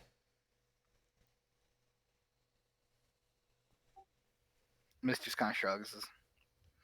We got it from Hugo. He actually as soon as you say Hugo,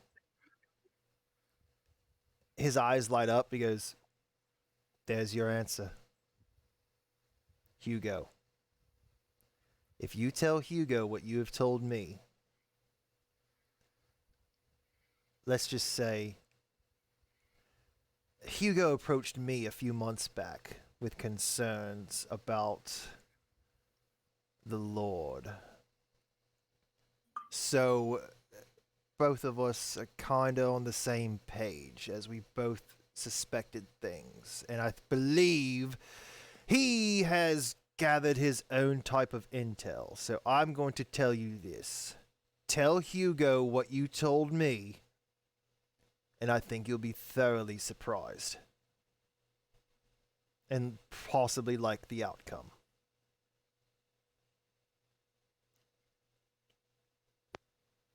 Miss just kind of sits there for a moment and doesn't at first believe what Tatum says, but has now kind of garnered enough through dealing with him that he has no reason not to trust him at this point. So he just kind of nods. He's like, "We'll give it a day or two. There is we ended up not using the key. So they already know somebody got into the manor. Okay. However, I'm pretty sure that the people believe the imps set another fire." Did the imps set another fire? Mist just kind of strokes his chin. He's like, "Who knows? That is something that I do not know. We've been here all night." I'm not asking any more questions when it comes to that. Whatever happened, happened. But he looks at you with like a side eye. "If anybody got hurt, I'll wring your fucking neck. We've had enough death in this town." I don't believe anybody got hurt. The miraculous bush on fire happened away from homes. No property was destroyed. However, it was something that I'm sure needed to happen. Okay. Due to nasty bloodhounds being around in the area. Right. Those fucking dogs. You seem to be one, obviously, for entering places you probably shouldn't have entered in the first place. And he stands up. It's kind of been my job. He stands up and cracks his back a bit and starts walking around his room.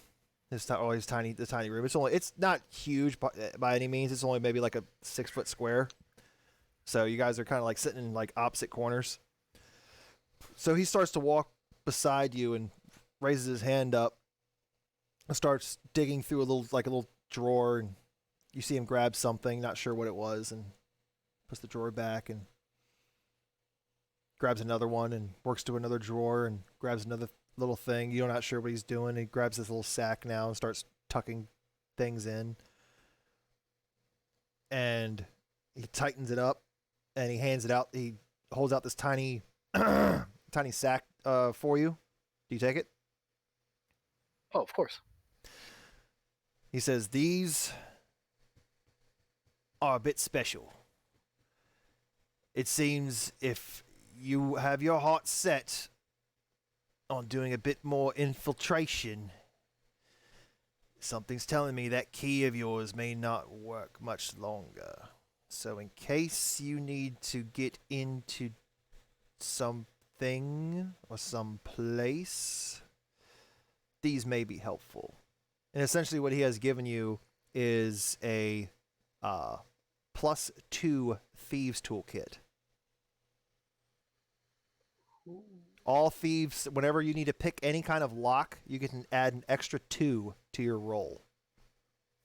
That's a pretty badass little kit right there. And that's on top of my proficiency? It's +2 to everything. Fuck yes. Proficiency plus dex plus roll +2. To picking Nice. It's strictly for like picking locks, obviously.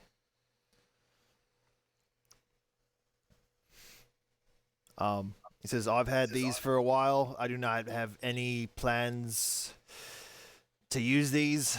I'd rather see them in at least someone's capable hands rather than them collecting any more dust." So he says, "I think it's time for us to get out of here. People may suspect." So he blows the candle out, and you guys walk out. He shuts his panel door.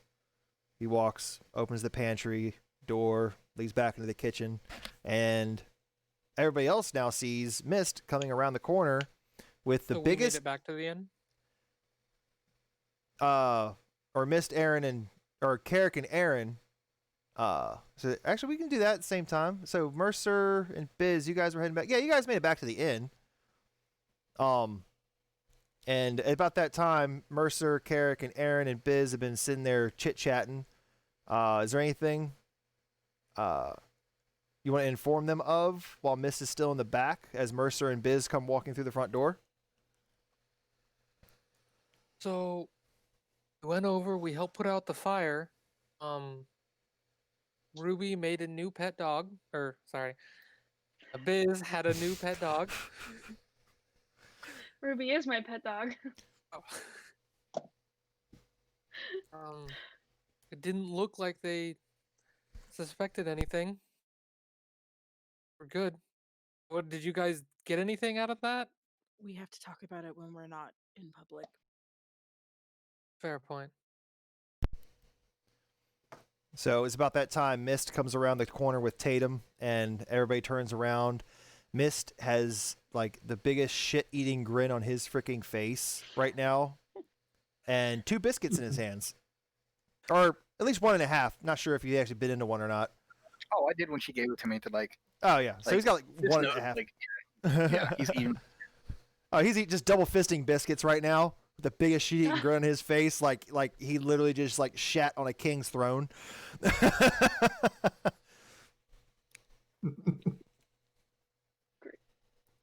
Mist just kind of walks up to the table and is like, "Huh, these are some really good fucking biscuits." And sees everybody else there, and he's like, "Hey, I see we all decided to come out of our rooms and have a drink." Did Cool. we get food already, or was Susan sleeping? No, Susan was still asleep. You guys were just like walked in and were talking. So yeah. Okay. But now food's being brought out because originally that's what Tatum was supposed to go in the back for anyways. So he comes out with like a charcuterie board of different meats and cheeses and tankard, like a big pitcher of ale and a couple glasses, and just sets it at your table. and just I gives. knew you were holding out on this. Yeah. About well. time. Yeah. I'm gonna go catch some. I'm just gonna go sleep myself. I'm a bit tired. Y'all have a good evening. So you see him walk into the back, and he just disappears into the kitchen area. Is there anybody else in the tavern with us at this point? No, you guys are alone. It's just you 5. Okay. So looks like Mist had a really fun adventure that he is holding out on us. But we found a letter, and it essentially implicates the Lord, that he's complicit in whatever is being done. He was aware of the symbol that was drawn in the church. The letter mentioned something about a payment, so he's getting paid somehow, and Carrick has claimed first blood on the Lord. And that's all I can tell you. Well, I'm glad you made yourselves useful. Made so much racket. Although I can't say I would have done much better, but I'm glad you found what you can. Mist, care to share? Other than your biscuits, which you didn't care to share. Mist takes the one non-eaten biscuit and breaks it in half and gives it to Biz and Aaron. Thank you. Too kind, sir. What do you want me to share? Oh, I don't know. You went to the back of the bar with Mr. Tatum and came out looking much happier than you have any right to, having 2 hands of biscuits. So, what's the deal? I would be that happy with 2 hands of biscuits. Oh my god. Right. No Right, doubt. that's a little suspicious. Biz knows. So obviously, maybe if you took a bite of this biscuit, you would know how amazing it is and why I'm so happy. The accusatory accusations you had of me, stating that I may or may not have started a fire, that I have no business being as happy as I am. Like, I would have thought the time we spent together, on top of what's going on. No. Like, No. this is just very. Hush. The time that we have spent together, thank you, lets me know that you're talking out of both sides of your mouth right now. So, quit it. What's going on?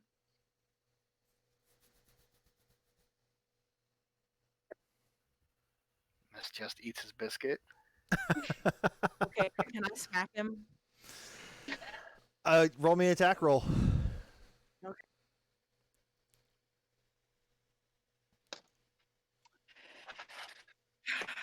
That's the 14. Yeah, whatever. You go for a smack, and Miss is sitting there eating his biscuit and just ducks out of the way, still eating his biscuit. He's not, like, his eyes weren't even open. He just knew it was coming, just sitting there like, not today. Not today. Eating his biscuit.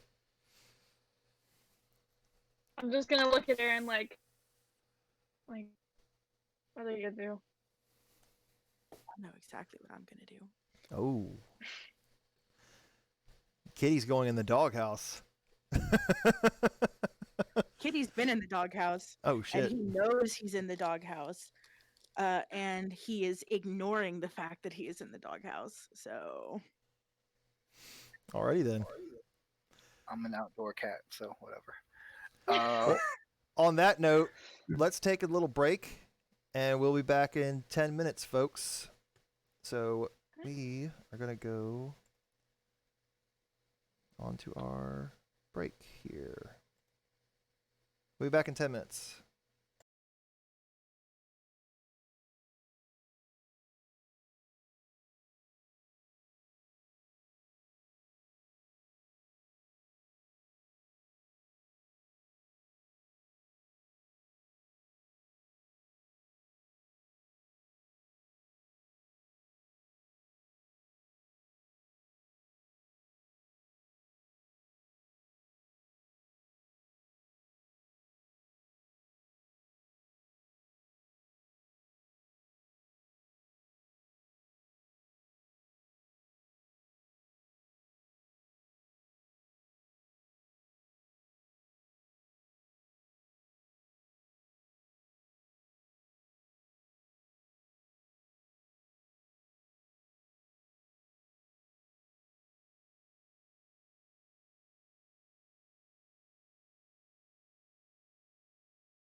And we are back. Ooh. So, where we left off was everybody just saw Mist with the biggest shit-eating grin on his face, also stuffed with a biscuit. Very We're good. just possibly talking about what had transpired. So, what's the plan now, folks? What are we doing? Well, I'll go ahead and tell them kind of what me and Tatum were talking about. So, Okay. So you're gonna relay? Mist- You just relay that information? yeah, everything except where we were talking, Okay. because they don't need to know about it. Good deal. So for all they know, you were talking in the kitchen. Yes, sir. Good deal. Okay. So you guys believe that that entire conversation that he has relayed to you, they were talking in the kitchen. Where are we going from here? You guys staying up for a while? You guys gonna go rest? What are we doing? Heading back to the manor? That's a negative.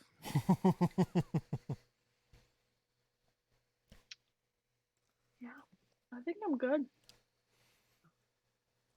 I'd like to But no. regain some health because Erin was injured when she flew out the window because she's not as graceful Yeah. as Mist is. And so she's not incredibly hurt, but she's feeling it a little bit.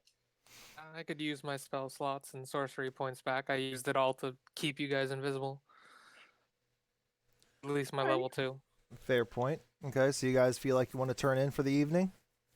It's been Guys- an eventful day. Yeah. Yeah. Okay. So everybody goes back to their With that information just to digest. everybody goes back to their respective rooms, unless I'm gonna pull Aaron into my room because I really want to check this dagger. Ooh. okay. So Aaron, you go with Mist. Yeah. Yeah. Okay. So Aaron gets pulled into the room. Mist closes the door, I would assume, and take it from there. What? Okay, so that's rude. You know what else is rude? Keeping people in the dark because I know you found other things and you just aren't telling me what it is. So that's rude. Well, what a coincidence fucking dent. Because I did find something and I wanted you to possibly look it over because I don't trust it to not be something basic. And at that point, Mist will kind of walk over to the floorboard and just pull out the dagger he got from the desk. And then he'll walk back over to Aaron and be like, look, it's shiny. I couldn't not take the dagger. And if anything's going to happen to the Lord, well, I mean, karma, duh. But I suspect this to be more than what meets the eye. So if you could please, very kindly, do me a solid. Which I know in the grand scheme of things, yes, like the solids I've done for you, very low. The solids you've done for me, really fucking high. I'm glad you remembered. Right. Something about saving my life. But look. Sorry, what was that? Can you repeat that one more time? You've done a lot of things for me. So Oh. so if you could just see if the dagger is Damn back. I'm gonna detect magic on it. Okay, so you cast Detect Magic. Oh, let's see. As you cast Detect Magic on this very basic looking dagger, there is a faint glow on it. It's emanating from the blade, and the blade only, not the entire dagger, which seems odd. Because if you were to look at another weapon that you know of, I believe you looked at the sword that Biz had, that the entire thing glue. This is just the blade. So you know there's some sort of magical property with that. If you'd like to inspect further, you can make an Arcana check and see if you know what this may or may not be. Okay, I'll make an Arcana check. Mm-hmm. I believe you still have inspiration. Just remember that. Detect the magic. Tell her what type, like school of magic the item is. Oh, that's right. I remember you telling us the necromancy and elemental for her sword. Yeah, that's true.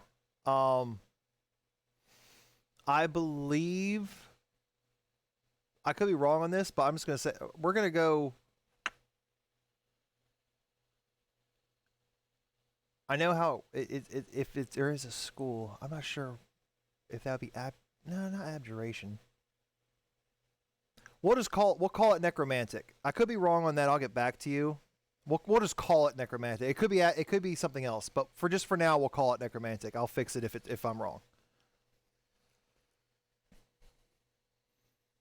So if you're writing that down, necromantic dagger ? Yeah, that's what I'm doing. Okay. So you still have inspiration. So if you want, again, you're supposed to call that before you roll to properly use inspiration. So if you want to have advantage on this Arcana check, you can.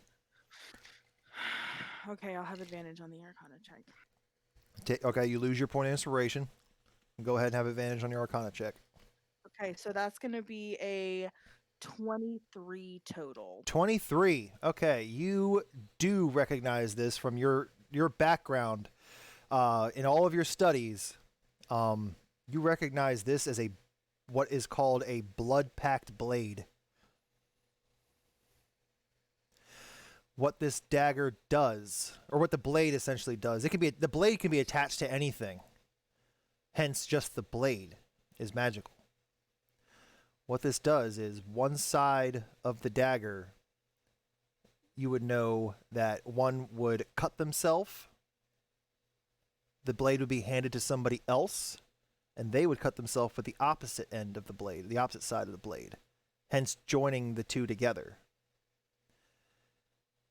With this dagger, you find it obviously odd that the Lord would have something of such import hidden in his manor. Like, why would he have this? Your detect magic, your Arcana check, you would know that with an actual spell of identify would reveal whose blood is on this blade.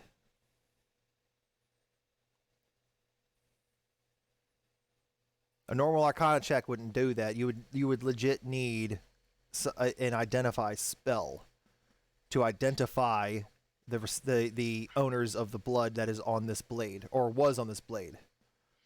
And that is going to be something that wizards can do, correct? Wizards, yeah, I believe wizards can do that. Possibly, yeah, wizards. I know wizards can cast Identify. You can also find a scroll of Identify, but there's also people who specialize in this sort of thing. I think it's even sorcerers might even be able to cast Identify. I could be mistaken, but I think they can. Is it a level 2 spell? Because I don't see it under my options.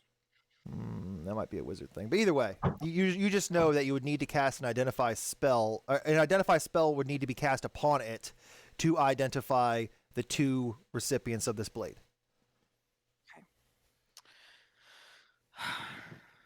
All right. It has magical ability. I'm not quite sure what kind of magical ability it's got, but it was used in a blood pact. And I can't tell you whose blood was used on this blade. We need something a little bit better. In my general knowledge check, some kind of identity spell, but this was used in a blood pact, and it was in the Lord's house, and that's real weird, and only the blade has any magical ability. The hilt doesn't have anything into it.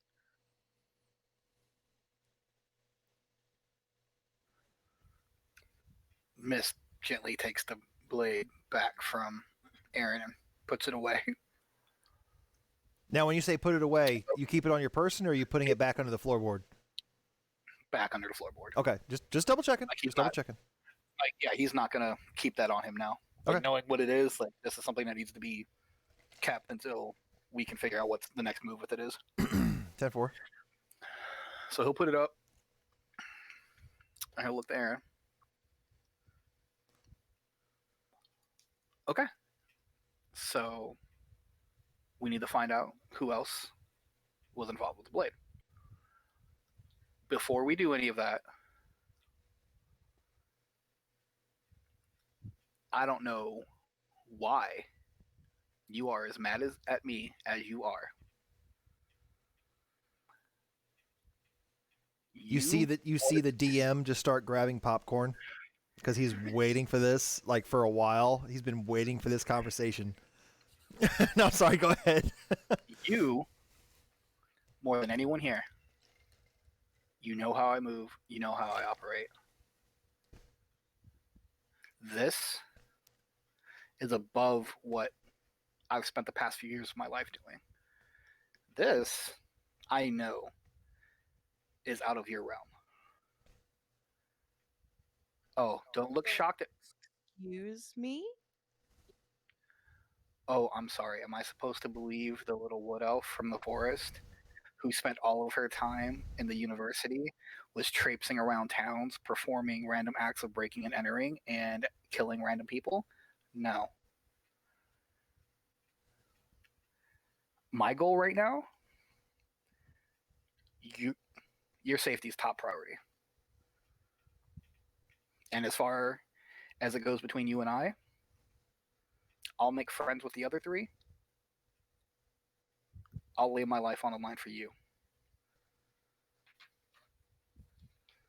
And if you haven't figured that one out yet, in spite of whatever bond and oath I owe to you,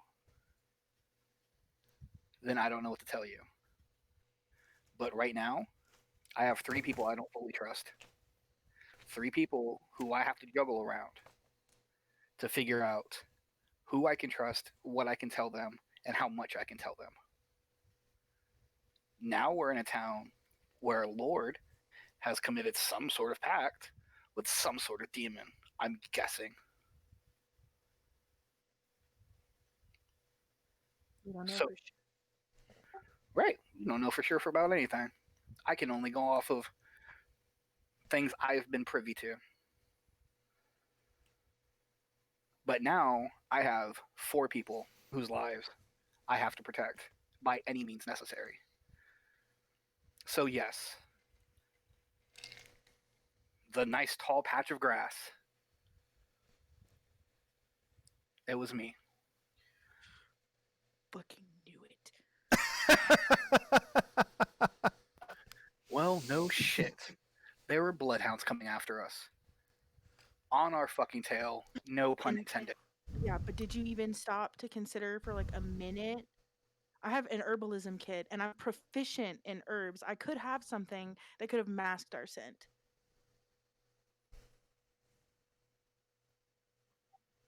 Oh, nothing? Okay. Let's see. Bloodhounds on our ass, encroaching very rapidly. Let me go find the person who I can't see because they're fucking invisible. And say, oh, hey, random, Aaron, fuck, you were here somewhere, Fine. right? Fine. Right. I act to save all of our asses. And that's what I did. Fine. But when I tried to help you with Sydney, you were like, no, couldn't be fucking bothered to let me in on what you were doing. As far as being angry that someone who had no reason to die was caught up in something. You don't think, given how much you know about how much I've lost, that I wouldn't be empathetic to that?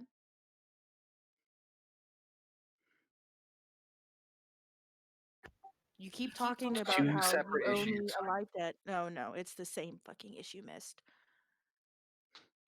You keep saying that you owe me a life debt because of what I did. We should be in this together. I feel the exact same amount of loyalty towards you that you do to me. And when you shut me out, it reminds me of the university all over again. And I can't go back to that. And I won't go back to that.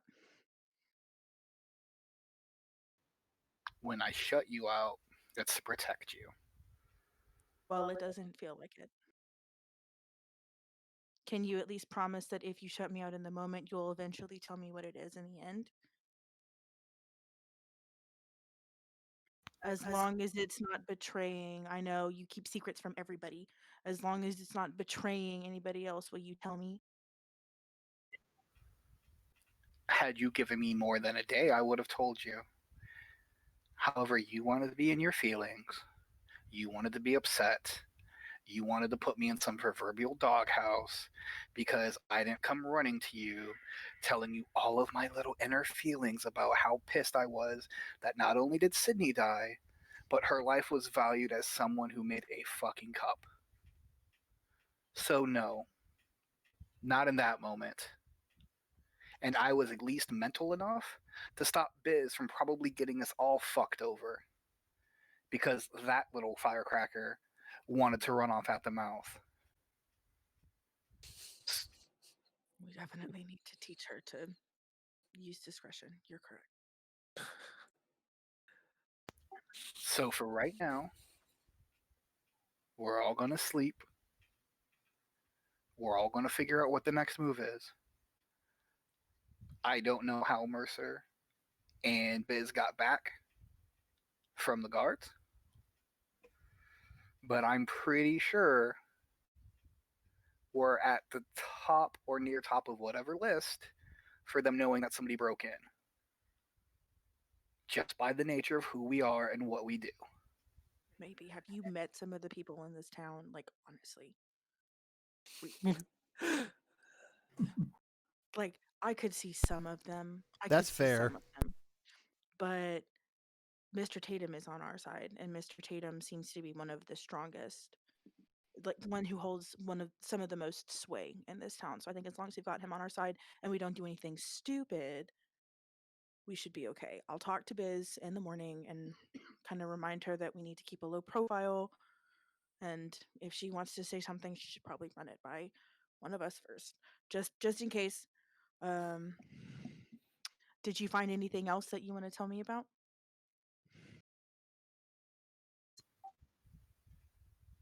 We found the letter. Yeah. Good. I found that blade. Mm-hmm. I had a nice talk with Tatum. He is most definitely on their side. We're not going to talk about the papers that you have besides the letter. Question. If I was doing that while she was walking over... Yeah, I was just about to interject. Aaron, you wouldn't know about those papers.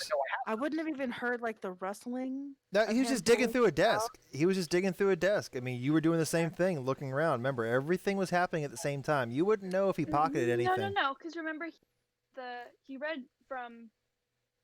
He read from the letter. He read from the letter, but not the other papers that he found in the main desk. Okay. Remember, that letter was in... like holding them all. Right. The letter was in the side, the smaller table that had a hidden drawer in it that Aaron was looking at. Mist had found things, but you guys wouldn't know that. Mist is the only one that knows about those documents. Aaron, you wouldn't know about those documents. So there's nothing else, Mist? You didn't find anything else in that house that I need to know about? That you need to know about? No.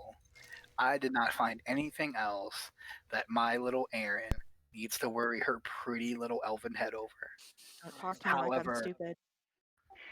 I'm not. You asked me if I found anything that pertained to you or your realm of knowledge. I did not find anything that pertains to your realm.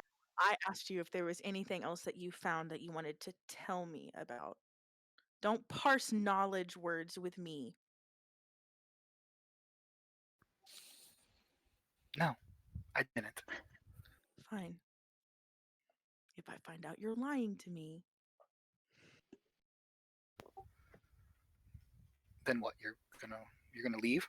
You're going to walk away from the person who, in front of Scarlet, remember, looked to me, to you, and basically told me I need to protect you and you should be protected. So you are going to willingly walk away from your protector because I am keeping you safe by not informing you of everything I know. That sounds like the most highly of educated things to do. I hate it when you know things that I don't. Missed. Yep. Gain a point of inspiration. He never lost his other one, I thought. Did you ever He use? used- Did you used it? Didn't No. you? No, because you gave it back. Because at the start, you Right. gave it back because Yeah. you said you still have a point of Oh, inspiration. that's right. You were gonna give it to Mercer, but I just had you. Okay, never mind. Okay, never mind. You still have Yeah. inspiration then. Never mind. You would have. How about this? Yay. You played that out very well. You would have gained a point of inspiration. Just know that in the back of your head that you get bragging rights. Thank you. We Continue. get experience points for that, right? Fine. We'll figure it out. It is not easy for me to accept that there are things that I'm not allowed or that I shouldn't know. But if you think it'll protect me and you think I don't have to know or I shouldn't know, then I will try very, very hard to not hold it against you. And no, I'm not going to leave you. I'm not stupid. Well then, as I said, we should all probably get some sleep and reconvene in the morning.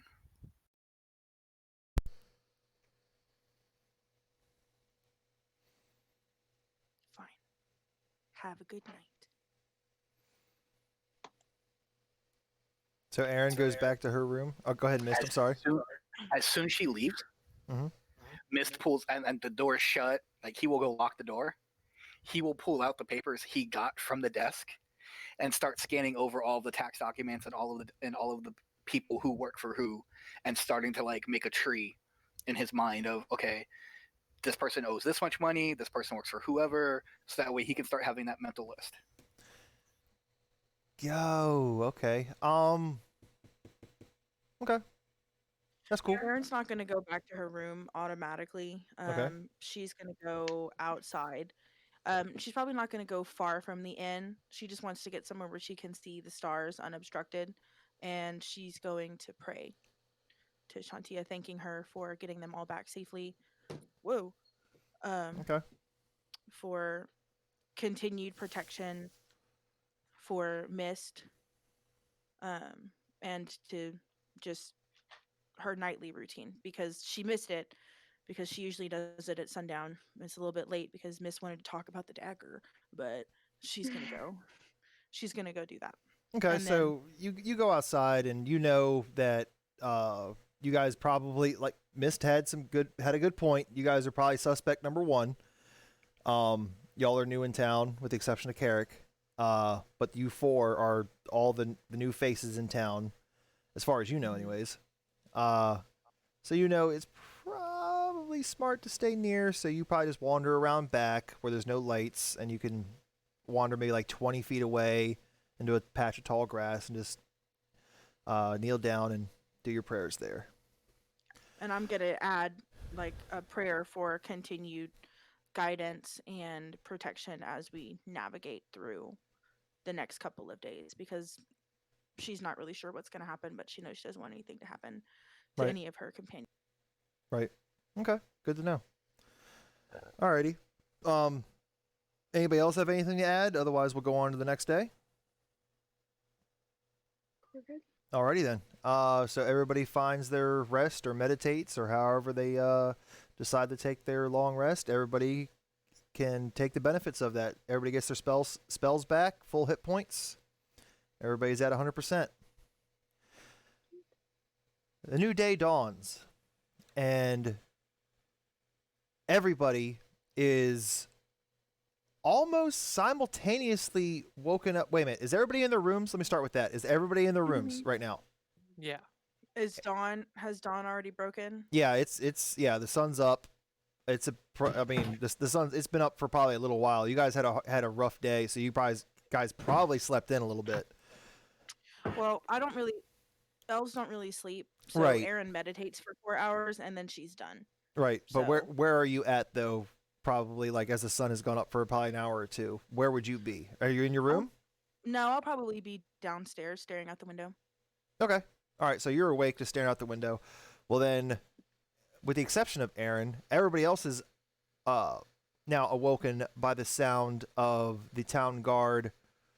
Or it's not town guard. The town crier saying,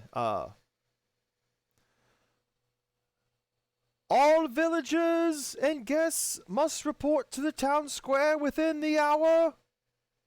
And the message just repeats. And it just repeats over and over. All villagers and guests must report to the town square within the hour. As it fades and just walks away, and everybody is awoken by this. And Aaron, you just be looking out the window and you see the town crier just shouting it out back and forth, left and right. Turns around and says it, and just keeps going. So everybody's now awoke. Is everybody heading downstairs? I know Aaron's already down there, but the other four, is everybody waking up, heading downstairs, or what's going on? Yeah, I'll just get all my things together and head downstairs. Carrick? Yep. Mist? Yep. I'm going to gather what I put in the floorboard, Okay. and then I'm going to go find Tatum. Okay. But you're heading downstairs now, though? Yeah. Okay. So everybody starts heading downstairs. Everybody kind of sees each other in the hall. Everybody gives each other a nod. And everybody starts heading downstairs. And everybody sees Erin at your usual table, her staring out the window, as per the norm. No sign of Tatum yet. He's MIA at the moment. But Mist is looking for him, so I would assume you'd probably go to the bar, at least shout to him to see if he's around, at least. Having kind of been given access to like the kitchen area, he's gonna try to like he'll walk kind of back there, because if Tatum's given him that access to like show him where this passage is, right, then that's enough between like two thieves to kind of be like, okay, you trust me, I trust you, right. So he's gonna try to like move kind of back that way to be like, and like kind of peek ahead and be like, Tatum, Right. like Tatum, like I need to talk to you. What languages do you speak, Mist? Or can read, I should say. Like what can you like read and write? Hold on, let me check it real quick. Okay. Common, undercommon, and tabaxi. Since I haven't classed on the rogue yet, I don't technically know these can't. Got it. Okay, that's honestly, yeah, that's what I was getting at. I'm not even gonna make you roll a perception check. You just pick up on it. Give me an intelligence check though. Straight intelligence check. Just roll plus intelligence modifier, which for you would be 0. 12. 12. You do find on the pantry door, you do recognize it as Thieves' Cant,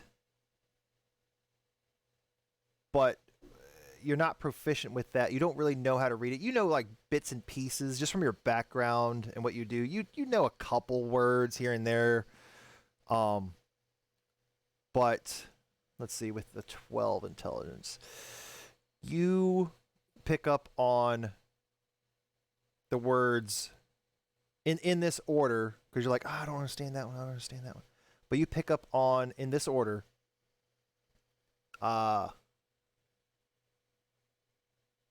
back,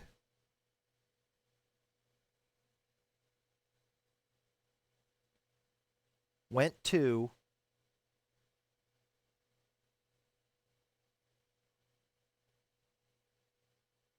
stay. Those are the only words you could pick up on.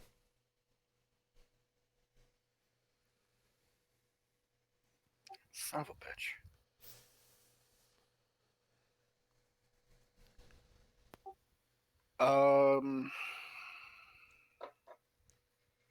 Well, better to ask forgiveness than ask for permission. Mist is going to press on to where he and Tatum were the night prior. Okay, so you walk into the pantry. And he's going to try to remember how to get in. Like, he was paying attention, like he was watching him, like, right. knock where, but I need you to give me an investigation check, though, so you can find exactly where to hit. Because, granted, I mean, you have dark vision, but you were still a little confused as to what was going on and everything. But give me an investigation check.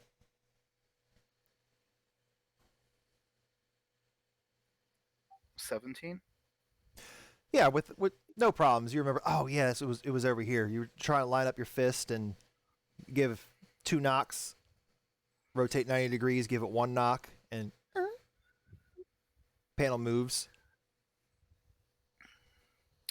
Cool. So Mist is going to duck in. Mm-hmm.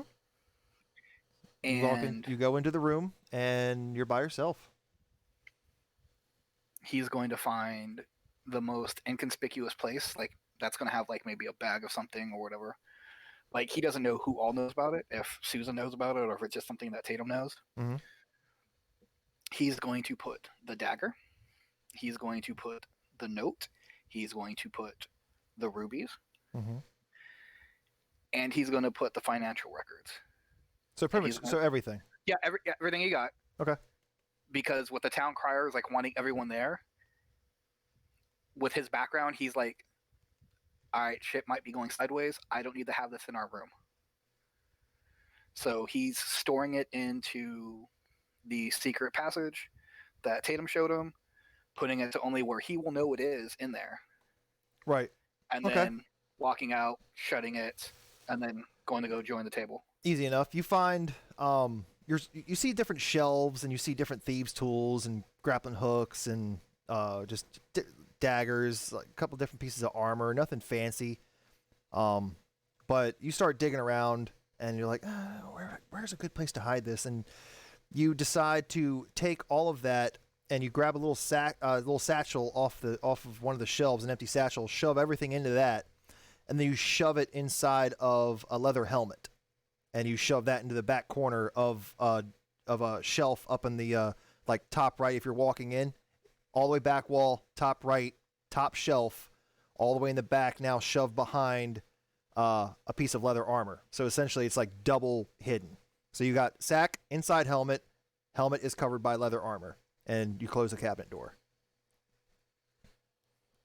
All right, cool. I'll go join the rest of the group at the table. All right.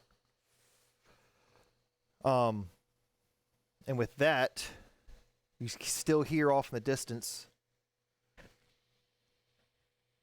all villagers and guests, town square within the hour.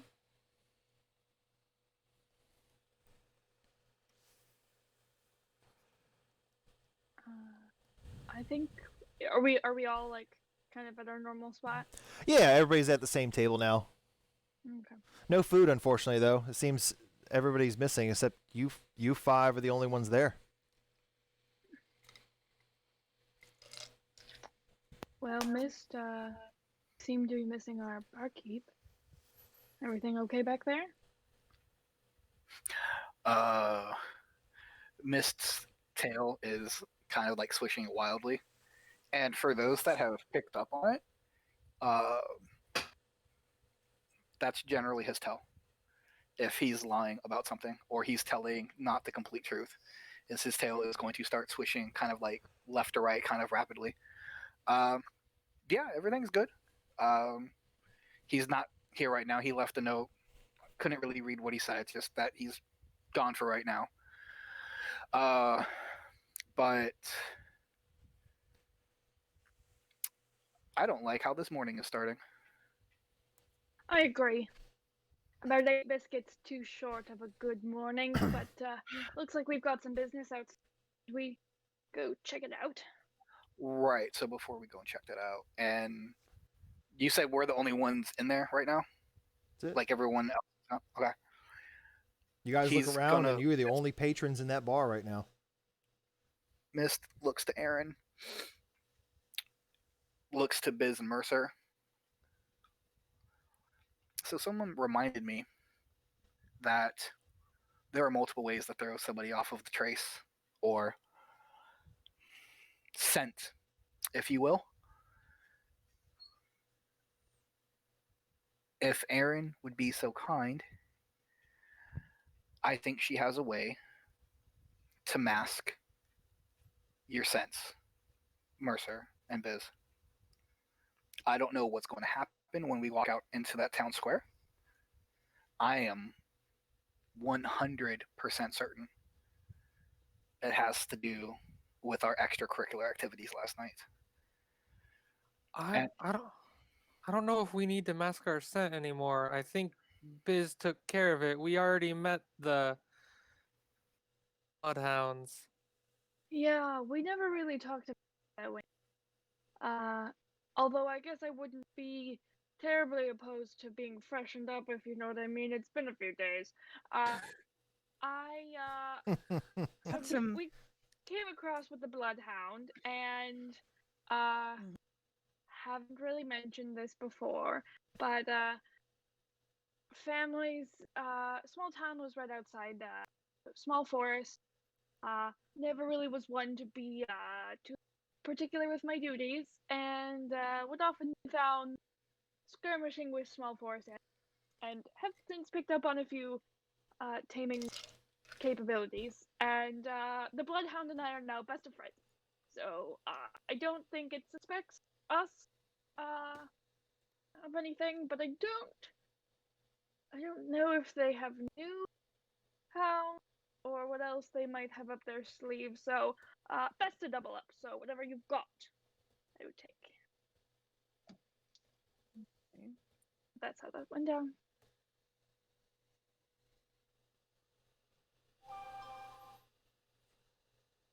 Thought.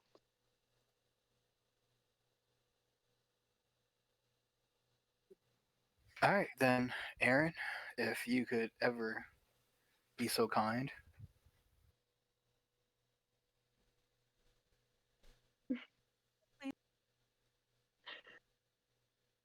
I'm holding. This is not unusual behavior for Erin. She rifles through her many books and reminiscent of her days, spending all hours of the day in libraries of all sorts. You're not joking. IRL and literally Erin, and literally not Erin. Okay. Well, I don't know how much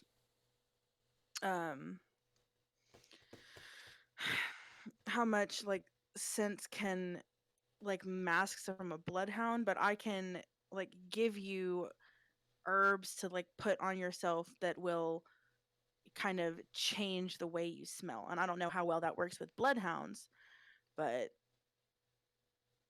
and that's just because I know that lavender and eucalyptus, when they're combined together, is a very strong smell, and it usually masks other odors. That's good. In fact, no, I'm not going to say that. We're streaming. Never mind. Never mind. It smells good. It masks unpleasant odors and particularly pungent odors. And since I'm a druid, I don't think it's outside of the realm of possibility that I might have collected those plants and I might be able to use them as a way to help freshen Biz up a little bit. Well, we've got about an hour. I mean, within the hour, we need to report to the town square. So if we had to go take a quick stroll through the woods just to commune with nature, I don't think. I think we might have some time. I do have an herbalism kit, and it's got stuff in it. Stuff. But I don't know if it would. Erin, knowing your spell Pass Without Trace, you would know. I'm just gonna say this much. This is what it does. It doesn't stop someone from smelling you if you're nearby. Mm-hmm. But it can help you with your stealth check, making you harder to smell. So, I would say this. I would vote it as this or whatever. This is how I would say. I get what Mist was trying to say. If you chose to cast Pass Without a Trace on the entire party, if you're worried, I know Mist is, obviously. Mist is already thinking about that. The Bloodhound or somebody else trying to smell your scents, I would say I would end up making a roll.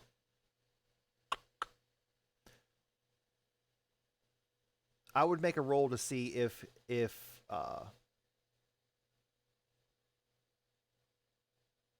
was to go that route. I would give myself disadvantage on a perception check to see you guys, or to sniff you guys out. Okay. And that's what I would go with, because I don't want to exactly make it a stealth check. I mean, yeah, you get the +10, Right. but you guys aren't stealthing. You're just gonna like walk. I would just give myself like disadvantage on that. I think that's how I would do that. Because I know I kind of get what Mist is picking up. But even still, whenever she cast it on us, and then she moved out of the range, it was no longer Right, but as long as you active. guys And stay then within we 30 walked- feet, just stay within 30 feet of Aaron, and then Pass Without a Trace will stay on you. I thought you said whenever she casts it and she leaves, then it's gone. Correct. But when she For recasts future. it, she can recast it as long as Right. everybody is within 30 feet. If she recasts it right now, then everybody's under the effects of Pass Without Trace. Right. But they would have still, the Bloodhound, obviously, with Right. me They and still would have smelled. Mercer, picked us up the No other doubt. day. No doubt. So it still has it. So even if we were to encounter it again, it would still say, "Oh, like that's the smell." Right, but I'm So going we to should give double myself. But I'm just saying it would assist with throwing off the scent of something trying to Okay. sniff you out. I'm just saying I would give myself If she wanted to disadvantage. cast that again. Yeah, I would give Okay. myself disadvantage on a smell check, essentially, and that's how I would go Okay. about that route. Well, I'm gonna hold that spell Okay. until we figure out what more is going on. But well, I'll just tell them. I have a spell that will allow it to make them harder to sniff us out. And whenever all this stuff in the town square goes down, if y'all will all just stay like close to me within 30 feet, if we feel like we need to mask our scent or make it harder for them to identify us or find us, I'll cast it and it'll protect all of us. And as long as we stay within 30 feet of me, y'all will be a lot harder to track. So, Sounds good. did you still want the lavender? I to make wouldn't. yourself I smell wouldn't. better? I wouldn't mind if we took a walk to the woods later. But that can wait. Okay. I suppose we should go Yeah. report to the town square. I feel like we should go. If everyone else is out of the inn already, maybe not waiting to the last minute would look better for us. I agree. Probably, yeah. Well, it's about that time that you hear the words again, and then they stop, and you start to see a couple more people go past the window as everybody seems to be funneling towards the town square. So you figure it's probably about towards the end of the hour. Okay, let's go. So everybody starts to head towards the town square. Yes, sir. So you notice there's quite a few people there now. There's quite a few people around the what's still left of the town square. You guys arrive obviously a little later than everyone else, hanging in the back.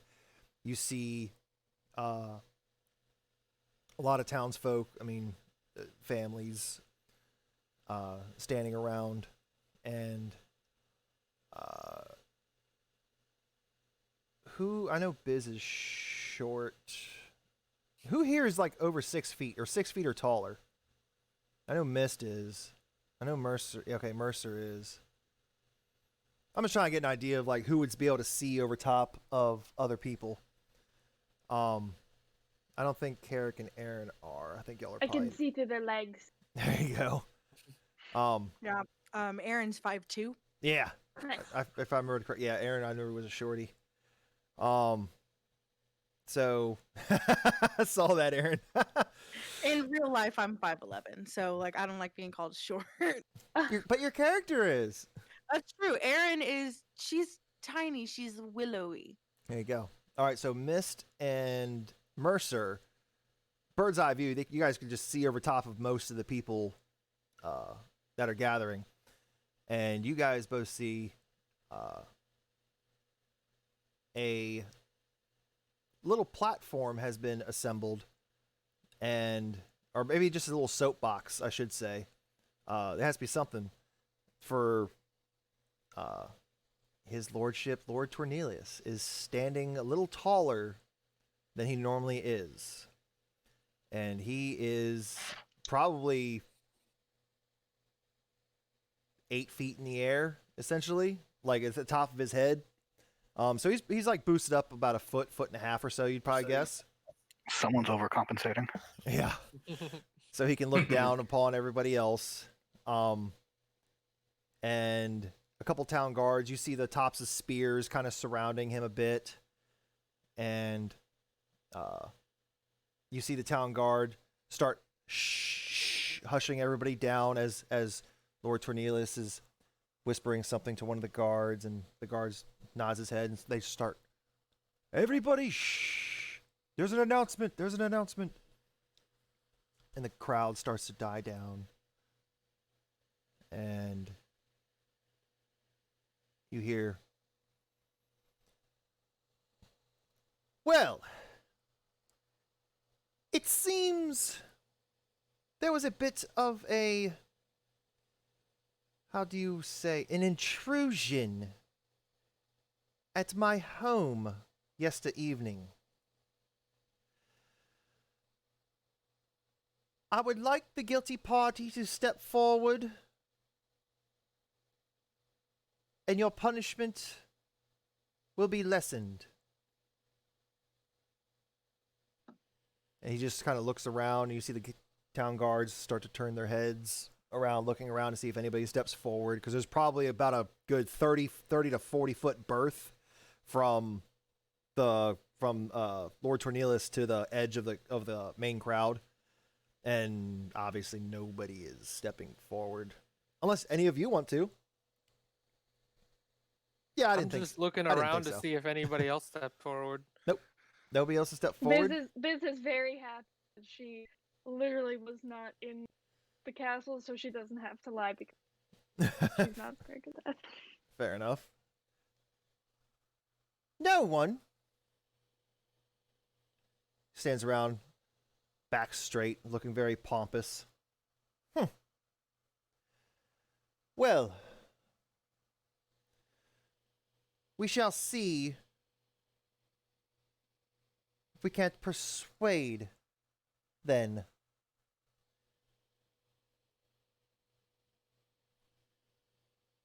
Bring him up.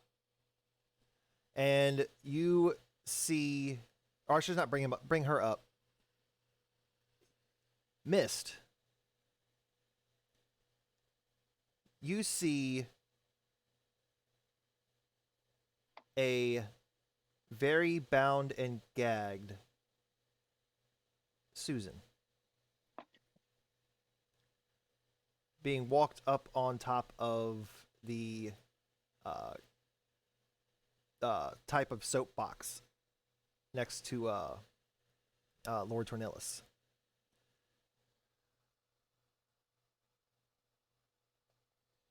If no one would like to step forward, then maybe this little one shall accept the punishment instead. And nobody says anything. You just hear an audible gasp from the crowd. Yeah, I'm sorry. Question. Go ahead, Mercer. The other four of us we haven't seen Susan. It was Nope. only Mist. Nope. So That's why I said Mist. That's why I said Okay. Mist. None of you Making recognizes. Yep. None of you recognize her, except Mist. Mist is the only one that recognizes her. Well, crap! I can't even react if I wanted. Nope. So, if no one else would like to step forward, What's going on with Miss Tail? maybe this one will accept the punishment. And Aaron nobody. wants to look at Mist and see what he's doing. What are you doing, Mist? Mists. So he's in the crowd, hood up, Mhm. face mask on. Mhm. His tail is actually like tucked, like inside, kind of like how say maybe like a tiefling would wrap their tail or a dragonborn would wrap their tail, Yep. so to not draw attention to themselves. He has some gloves on that kind of stop the fur looking from his hands. Like if you look at his hands, at the tips, you'd be like, okay, those aren't like human fingertips, Right. but it's enough to where he can pass like a Right. general like, oh, who's that guy? And they're not going to be like, that's a tabaxi. Right. So all Aaron can sense is he is standing straight at attention, and he's tense and he's rigid, and he's kind of waiting for the Lord to possibly say what the punishment is Mhm. before reacting. Okay. So that's what you see, Aaron. I'm gonna keep watching him. Right. So, if no one shall step forward, then we shall further investigate this one to see if maybe she knows anything. And you see her just audibly, what was that? As she's obviously gagged. Take her gag off. And one of the guards comes over and unties it. And she says, looking up to him as obviously he's much taller than her. What makes you think I had anything to do with the events of last night?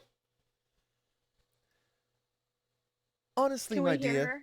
Oh yes, because it's quiet. Okay. It's quiet. So I mean, we you can hear a pin drop. Well, And have we heard her? Would we recognize her voice? the only time you ever heard her speak was she said, "Thank you," and that was the only time you ever heard her. That was the only words you ever heard her speak. Was that one time. So after she says that, he looks down on her and says, honestly, my dear, I don't think you had anything to do with it. But I think you know who had something to do with it. Where is your troublesome husband? She looks up to him. How the fuck should I know? He is your husband, do you not? Or is he not? Yeah? His business is his own, though. Well, I believe it. In this circumstance, his business aligns with my business. I do know something. As she says that, his eyes widen. Really? I'm afraid to say it aloud, though. Do you mind? He kneels down slightly. No, don't fuck this up. No. In all honesty, sir, you're a fucking prick. And he just closes his eyes, stands back up. Gag her, please. I'll fucking have your balls in a fucking drawer. And as she's being gagged, she's fighting it. Oh. As sassy little woman she is. And you see the guards kind of pull her off the stage. Or the platform, I should say. Last chance. Before we do our interrogation. Is there anyone who wishes to step forward and take responsibility? No one, then. Well, Then I guess we should bring her back to the manor. And as he starts to take a step down, you just hear, "Wait!" He stops. The whole crowd starts to turn. Everybody, all of you turn to your immediate left as you see Tatum standing up on a stone fence or a stone wall. And he says, "I did it." And Tatum just looks directly at, not breaking eye contact with Tornillus. Says, "I'm your man. I'm responsible for it." Why does that not surprise me? Well, you heard the woman. You're a fucking prick. Says, Hey, DM. "Seize him." Yeah. I would like to use my Mask of Many Faces and just walk out through the crowd, make myself look like Tatum, and go, "No, I did it!" Oh, very fucking nice. Okay. Do it kind of like a... I'm... what was the... Question. you know what I'm talking about. Question mark? Yes, thank you. Wait, I missed that part. What? Like a I am Spartacus? Oh, Question mark? yeah, exactly. Okay, so you see Tatum and match his clothing and likeness perfectly. And so you duck down for a second, and luckily you guys are all the way in the back, so there's nobody behind you to see you cast this spell. And everybody's staring at Tatum now. All attention is at him. So you find this to be the perfect timing to duck down for a second, cast your spell, stand back up, and start worming your way through the crowd. And as you enter the empty spot of this wide berth, and you come out and say that, he goes, "No, I'm the one who did it." There's an audible gasp as there's now two Tatums standing in this crowd. And the real Tatum, go ahead, Mist. While that's going on now, Okay. Mist is gonna like kind of duck down from like being as tall as he is. Uh-huh. And he's going to be looking at other people and be like, "Wasn't there a fire last night? What, are the imps back? What happened with that? Maybe it was the imps." To like try to like sow even more kind of like chaos and doubt within the townsfolk. Okay. Give me... To try to like drive attention away from like Tatum or at this point the Tatums. Yep, no, I'm with you. Give me a... Are you saying it? Is it like a question, like if you were trying to be honestly like concerned, like is it the imps or like that, or are you being more like, I bet it was those fucking imps? Again, like how inflection? How are you actually saying it? Because that's going to determine what happens next.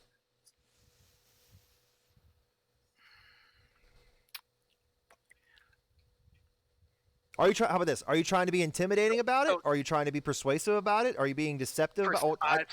I should say deception because technically it is a lie and you know the truth. Yeah. So it's trying to be deceptive. It's just trying to create chaos.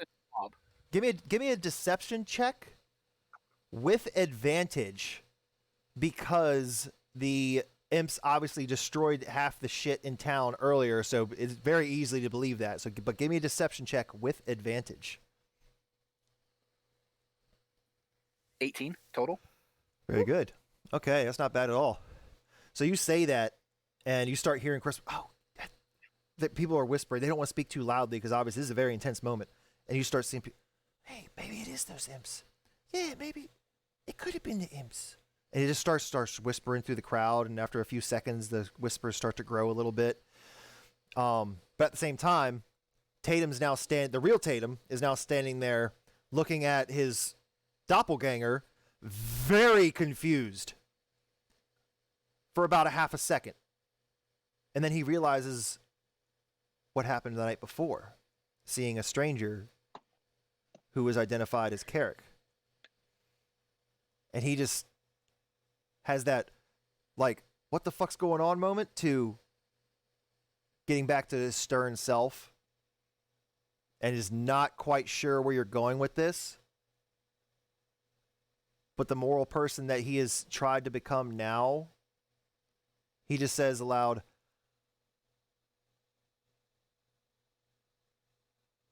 I'm not sure what exactly myself is going on here, but I will say this. I'm the real Tatum. I'm the one who caused I'm the the ruckus. real Tatum. You hush. I'm the real Tatum. You are. He just closes his eyes. I am the real Tatum. That is my wife. You let me do this. He opens his eyes and just stares at you, and then stares back at the Lord Tornelius.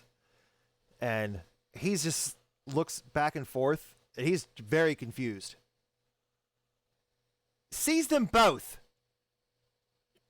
And the guards grab a hold of your arms, and they go up to Tatum as Tatum jumps off of there, hands up, and both of you are now put into shackles. Mm-hmm. And so, damn it. Okay, never mind. Now, what were you gonna say? Go ahead. With everybody focusing on them, Mhm. I was going to try to stealth out, and like we're in the town square, right? So Yep. there's obviously like chairs, like that people can sit and stuff. Sure.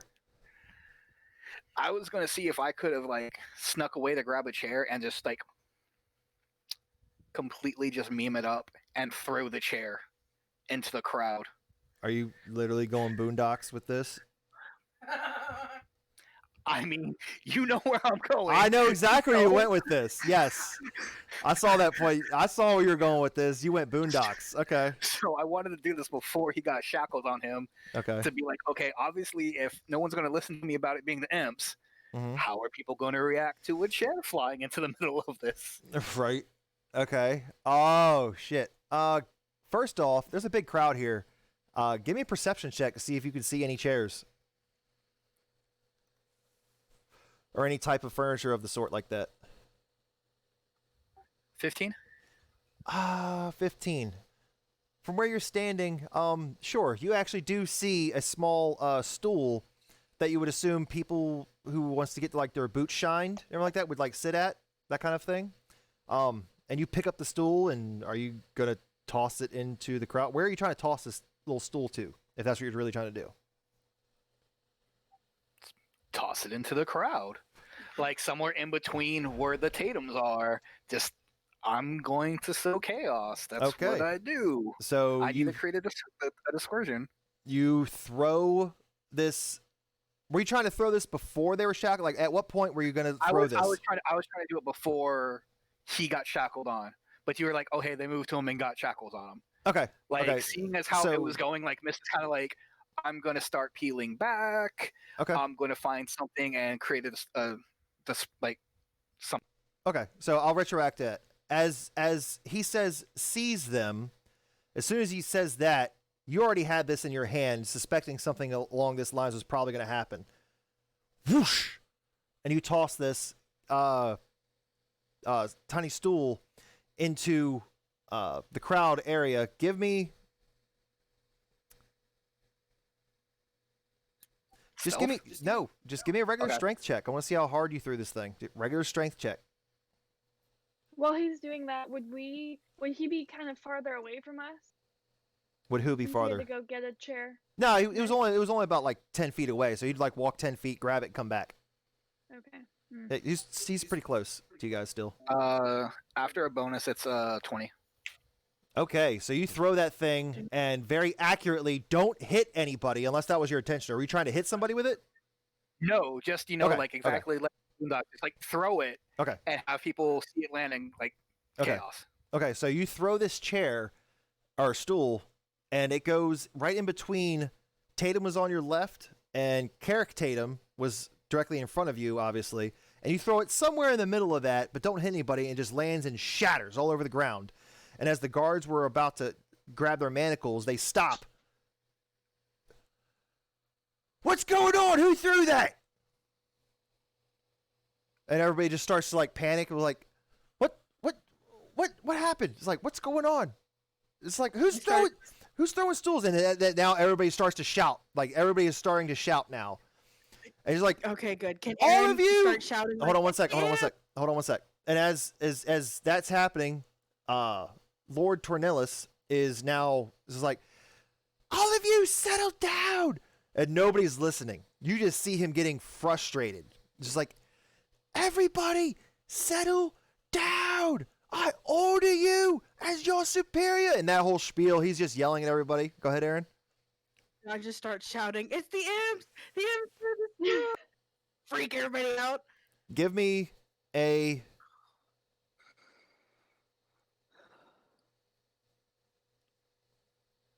I don't know if I want to go intimidation or. I'm not intimidating.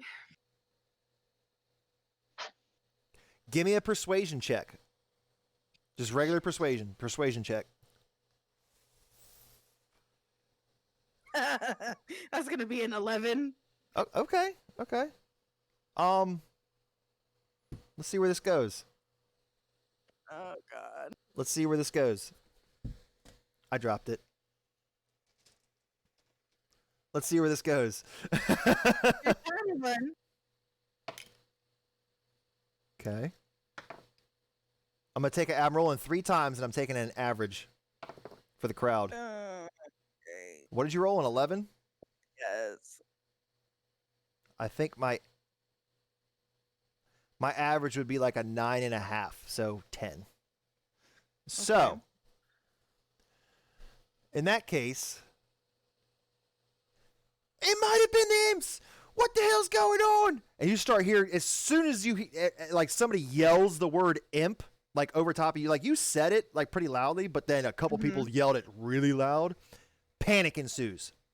Panic is absolutely ensuing now, and now Tatum is now being rushed over by like a wave of people. Everybody now, Carrick is now being swarmed, and the guards, and everybody's just, it looks like a mosh pit at this point. It is officially a mosh pit. At this point, what is everybody doing? I want to get to Susan. Okay, so you want to try and make your way to Susan. I want to save Susan. Okay. All right, so you start making your way through the crowd and start making your way towards Susan. Give me a stealth check to try and stay hidden in this crowd, as obviously she's being held by a couple guards.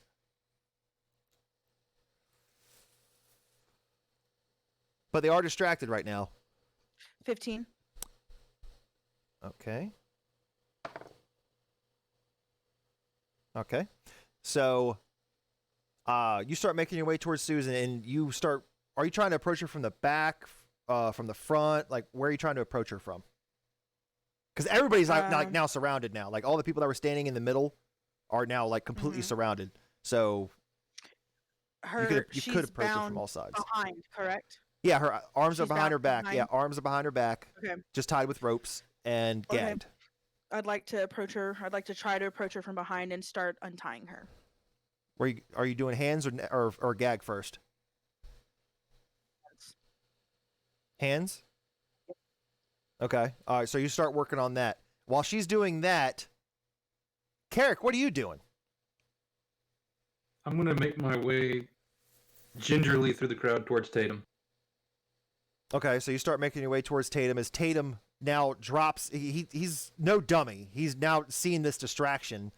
He jumps down into the crowd and squats down to make his head about even with everybody else. Give me a perception check to see if you can find him in this mosh pit. Ooh.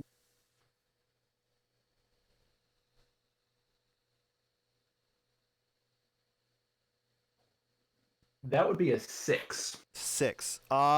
It's kind of hard right now. I mean, you're getting bumped and everything, and people are going past you as you're trying to move slowly through the crowd a bit, just trying to see, like poking your head up, looking around, and poking back down. Kind of hard to find him right now. Mercer, Biz, what are you two doing?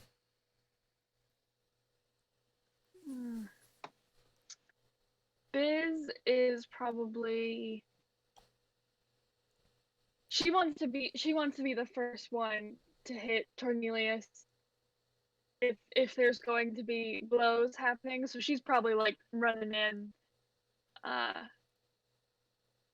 not with any weapons or anything, but like going up towards towards Cornelius and like the guards and Okay. yeah. Going that way. Mercer, what are you doing? Look around for any tables on the edge and try and go over there and stand on one of them so that I have a better vantage point and I can guarantee to see over top and stand over top of everyone looking at the guards and what's happening. Okay, well, you can... There's no tables per se in the square exactly. You'd have to go... There any high ground, basically? Well, no, I mean, there's tables, but they're like in people's yards, essentially, like in front of their houses. Like maybe they want to eat outside or like a vendor's stand. There's that kind of table. So yeah, I mean, sure, you could stand up on something. Now you're like elevated an extra 2 feet higher in the air, so you have a good aerial view of what's going on. What are you trying to see? Eye out for everything and look for where all of my companions are, because right now, since chaos is happening, everything's dispersed, and I don't exactly know where everyone is. Okay. All right, so give me a perception check. Give me a perception check, and let's see if you can identify where all your companions are. Ooh, 17 plus 2, 19. Oh yeah, easily enough. You can see. Okay, there's all right. There's little Biz. Okay, and okay, there's Miss. There's Aaron. There's okay. You know where everybody is right now. But now you do see. But you do see Tatum, and then Carrick Tatum. But in the crowd, you're not sure which one's Carrick and which one's Tatum at this point, though. But you do see two Tatums at this point, and they're about like 8 feet from each other, but they don't really seem to see each other. Carrick's kind of heading off a little bit to the left, and Tatum's heading a little bit further north, so they might not cross paths. Mist, after you threw the chair, after this is Sue, what are you doing?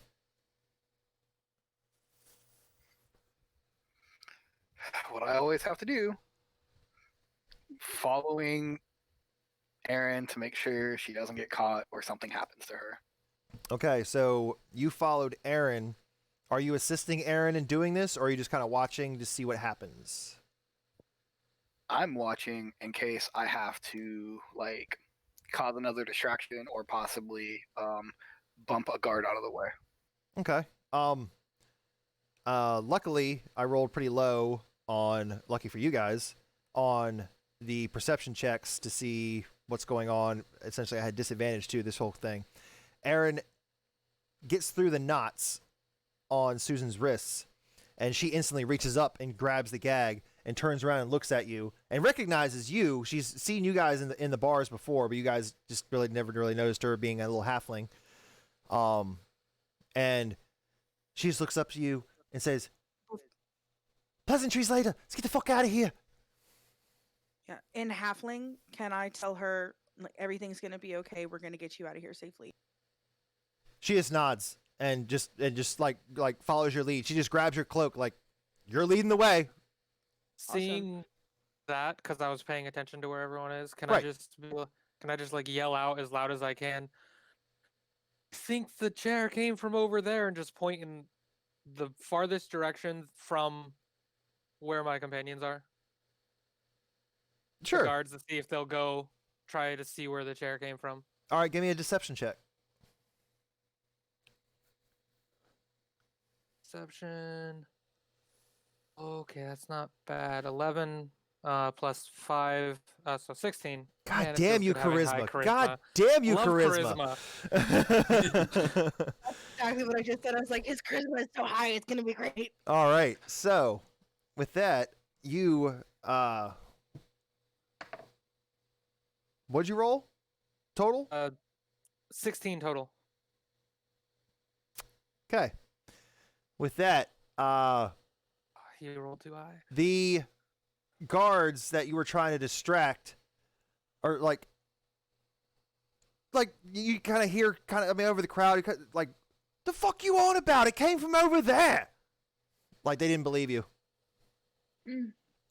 Rolled a natural 17. Oh. I go, "Over where?" I asked them to point it out for me. And they're just pointing over there. And they just kind of like shove off kind of thing. You're a fucking idiot kind of thing. And just move on. All right. So Aaron, where are you going with this little halfling holding on to your cloak? We're in the town square. Oh yeah. Mist is close enough to me that I can turn and talk to him, correct? No. He is were you Mist, were you like behind her watching, or were you watching from the front? Like were you so like essentially if you're facing Susan and Aaron, you're looking at their faces, or were you behind them looking at Aaron's rear? Looking to move I up. probably would have followed the path she went, so I would have trailed her. Okay. But I wouldn't have been watching her like try to get anything undone. Mm. My eyes would have been on like, okay, guard, like, okay, who's moving, Okay. like in front of her, to like be like maybe like have to like bump into them and be like, oh, like just to cause a distraction to keep the two tiny people out of view. Okay. So you were probably maybe to her like left, we'll say a little bit, so that we can kind of keep the Also, guards like- kind of occupied. Yeah, to her back left. Okay. So yeah, Mist is only probably like 3 feet from you. 3 or 4 feet. Are there guards around me? Oh yeah, there's like 4 guards standing around you guys, but they're very distracted right now with what's going on. Only 2 of them have kind of stayed, or like 2 of them have kind of like gone off in the mosh pit a little bit, kind of like trying to settle people down. Some of them are like trying to bop people on the head, like settle down. And the other 2 were kind of staying near Susan, but have lost track of her at this point, not really paying attention as to what's happening right now. I'm gonna turn and look over my shoulder, lock eyes with Mist, and like point my head in the direction of the inn. Okay. So you start making your way towards the inn then, just beelining it, trying to make your way through the crowd then? Yeah, I would like to be as discreet as possible to use like the chaos that we have sown together. Give me a stealth My- check with advantage because of all the crap that's going on. Stealth check with advantage. That's a 15. 15. I needed that advantage because my first roll was a natural 1. Oh shit. Ooh. Well, lucky you. Again, God, I can't roll for shit.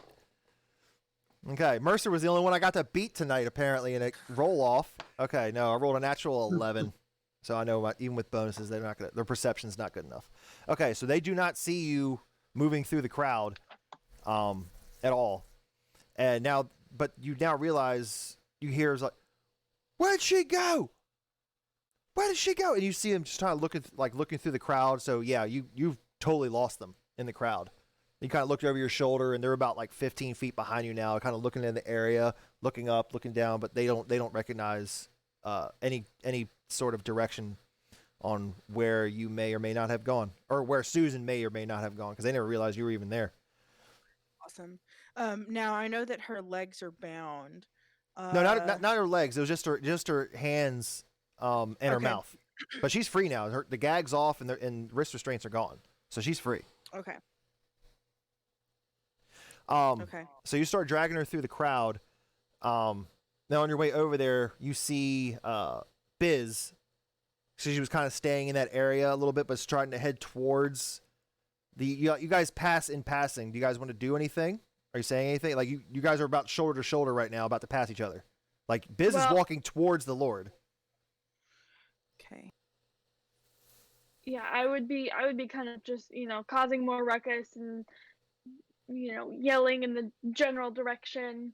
I'll probably just hang back unless she like grabs me and pulls her with me or with her, then I'll probably still just kind of keep their attention off of them while they kind of sneak away with Susan.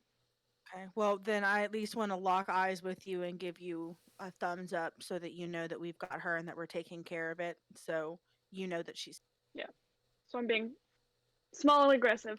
Okay, so Biz is in there being a freaking rock star trooper in the mosh pit, and Aaron is dragging Susan off. Mist followed closely behind. Mercer is trying his best to create some sort of distraction, standing on a table. Yeah, and Carrick can't really find real Tatum right now. Did I see them go off? Mercer, did you see? Oh yeah. You noticed your perception was high enough. You saw Aaron. You see Aaron walking out of the crowd, beelining it towards She has just crested the outside of the mosh pit now with a tiny halfling holding onto her robes, with Mist following like 3 feet behind. So essentially, you have a halfling sandwich. You got Aaron, halfling, Mist. Okay, seeing that, I don't know which Tatum is the right Tatum, so I'll send both of them a message, just one at a time. Okay.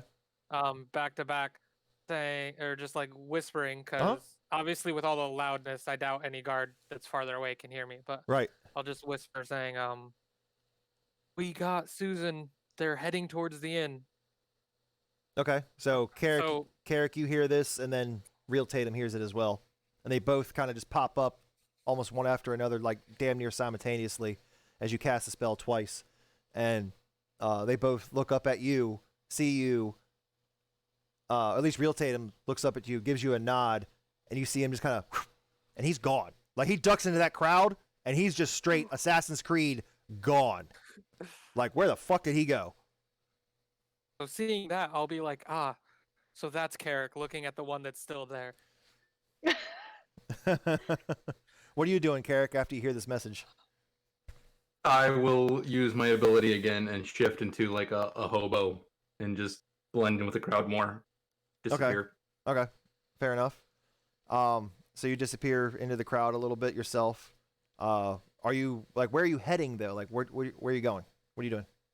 I will make my way back to the inn the long way. Okay. So you blend know through the crowd, kind of go back the way we did the other night. Yep. Okay, fair enough. So you start heading that direction and kind of do like a little hook around part of the town and then head towards the inn that way. Okay. Then Biz is still in the crowd trying to create a ruckus. And it's at this point, Biz, what's your armor class? No, it's ominous. Okay. It's a 14. God damn it! Natural fucking 1! Okay. Jesus Christ, I can't do shit! I'm trying to have some fun here. Okay. Use your dice every time, DM. Well, no, look at this die. Where's my camera? Look at that one. Nice, sparkly, all kinds of shit. That one's going in the freaking bag. Dice jail. Dice jail. I'm getting new one. Are you gonna put it in a bag like all the dice that Will Wheaton has ever touched? Oh my god. Yeah, I'm Will Wheatoning it tonight. Okay. Jesus. Anywho, so Biz, you notice, and this is how you duck it out of the way, a hand coming for your shoulder, and you see it out of the corner of your eye, and you duck out of the way, and it is a town guard trying to grab you, to essentially try and grapple you and like pull you away somewhere. What do you do? The guards are attacking people! Ah! Oh god! And I'm gonna like run away, like they're attacking us. The guards have gone rogue. And you see some of the townsfolk go, "Oi, leave her alone!" and clotheslines the guard trying to attack you, and just drops him onto the ground. And you notice it was, but out of the corner of your eye though, you noticed it was the guard that you saw last night that just got clotheslined. He was the one that was trying to grab a hold of you. And he just got planted out of nowhere, just clotheslined onto the ground. A lot of fighting is now ensuing. And where are you heading then, Biz? Like, what are you doing? Seeing that like enough is going on, I'm gonna see if I can see what Lord Cornelius is doing. Okay. What his name is. Tornellus. Cornelius. So you see, that's easy enough. I mean, there's a lot of. I mean, you are a shorter person, but you can still see him. He's still standing up on the platform. I'm pretty like still close to the right. The middle. And he's still looking around and just looks absolutely just flabbergasted. Is the best word I could possibly think of. He is just red in the face. You've never seen an elf turn so red before in your life. He is pissed. And he's just standing there, hands crossed, and just standing there holding this cane. and just breathing very heavily, not making a sound, and just looks pissed. Well, I just got grabbed, or attempted to be grabbed, so Right. it's not boding well for me, and I don't have backup. So seeing that, like, he's not trying to slink away or do anything weird and shady, I'm gonna kind of try and look and find my party. I'm assuming that I can see Mercer since he's still like standing on his thing, right? Yeah, you can see Mercer. He's standing up on that table still. Do I lock eyes with her? You can. Yeah, I can say you do. I've seen the guard do that, and then the guard get clotheslined. Sure. Since most of my party's left, so the only two people I'm paying attention to now are Biz and Carrick. Right. So you see Carrick slink away, and then you look over to see Biz almost get grabbed. Guard gets clotheslined, and now you guys lock eyes. Yeah, I'm gonna shoot her a quick. Yeah, I'll shoot her a quick message saying, "Everyone's heading to the inn. Let's go." And then, okay. After that, she has 6 seconds to respond if she wants to say something. Yeah. All right. Can we? Is that safe? Knowing that's where Tatum's usually found, they're probably gonna go look for him there. We might need to find another place. And then I'll shoot another message and say, I think we have a couple minutes while they deal with this. Good job on that with everyone. So we gotta hurry though. That's probably mostly missed, but yeah, let's think about alternatives. And then we're gonna like. You helped a little too. That's not my character saying it. Just yeah. So Biz just like after that little conversation just starts beelining it back towards the inn. You hop off your table. I get off the table, seeing that everyone's leaving the crowd at least. Right. That I'm familiar with, and go towards the end. All right, good Y'all deal. just blame me for everything. Granted, you do start most of the stuff. Mercer, give me. You were the last one to leave. Give me another perception check. See, okay.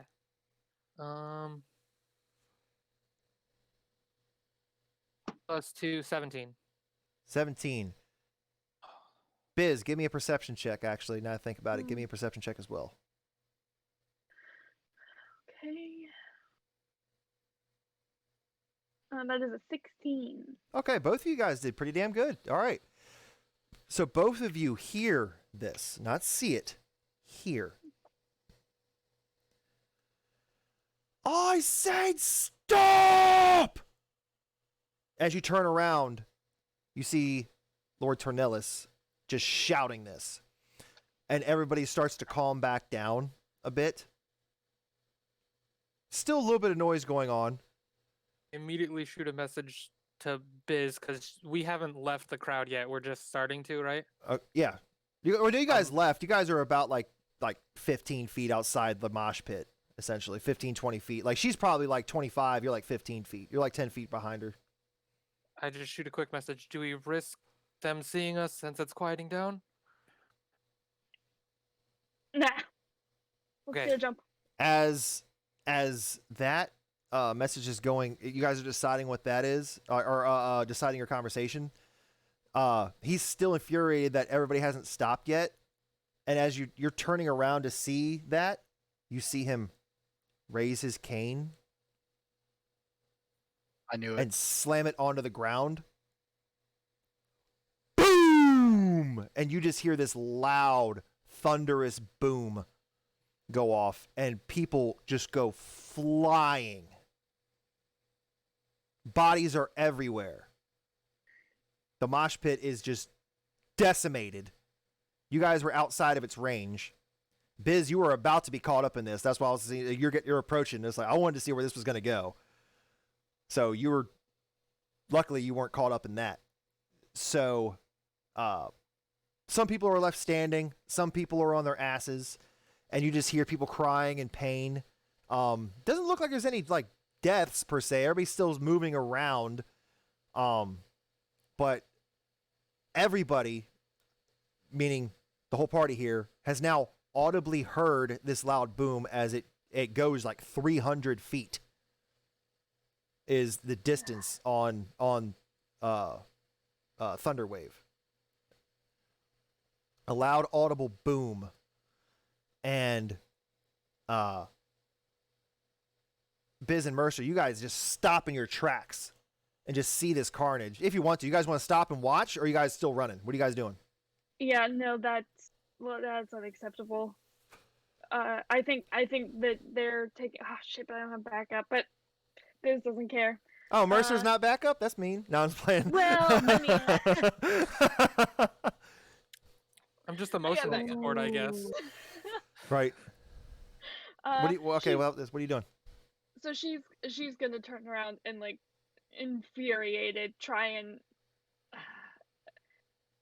probably try and like help people, most likely. Like she's pissed, but like without, like, he's cleared a space around him and he Right. has magic and range, so like she's not gonna like try and attack him or anything like that, but she's pissed, so she's gonna go help some people. Or Right. see if she can, like, yeah, anyway. Okay, so you're running to the first person you can see on the ground that's laying there? Is that what you're doing?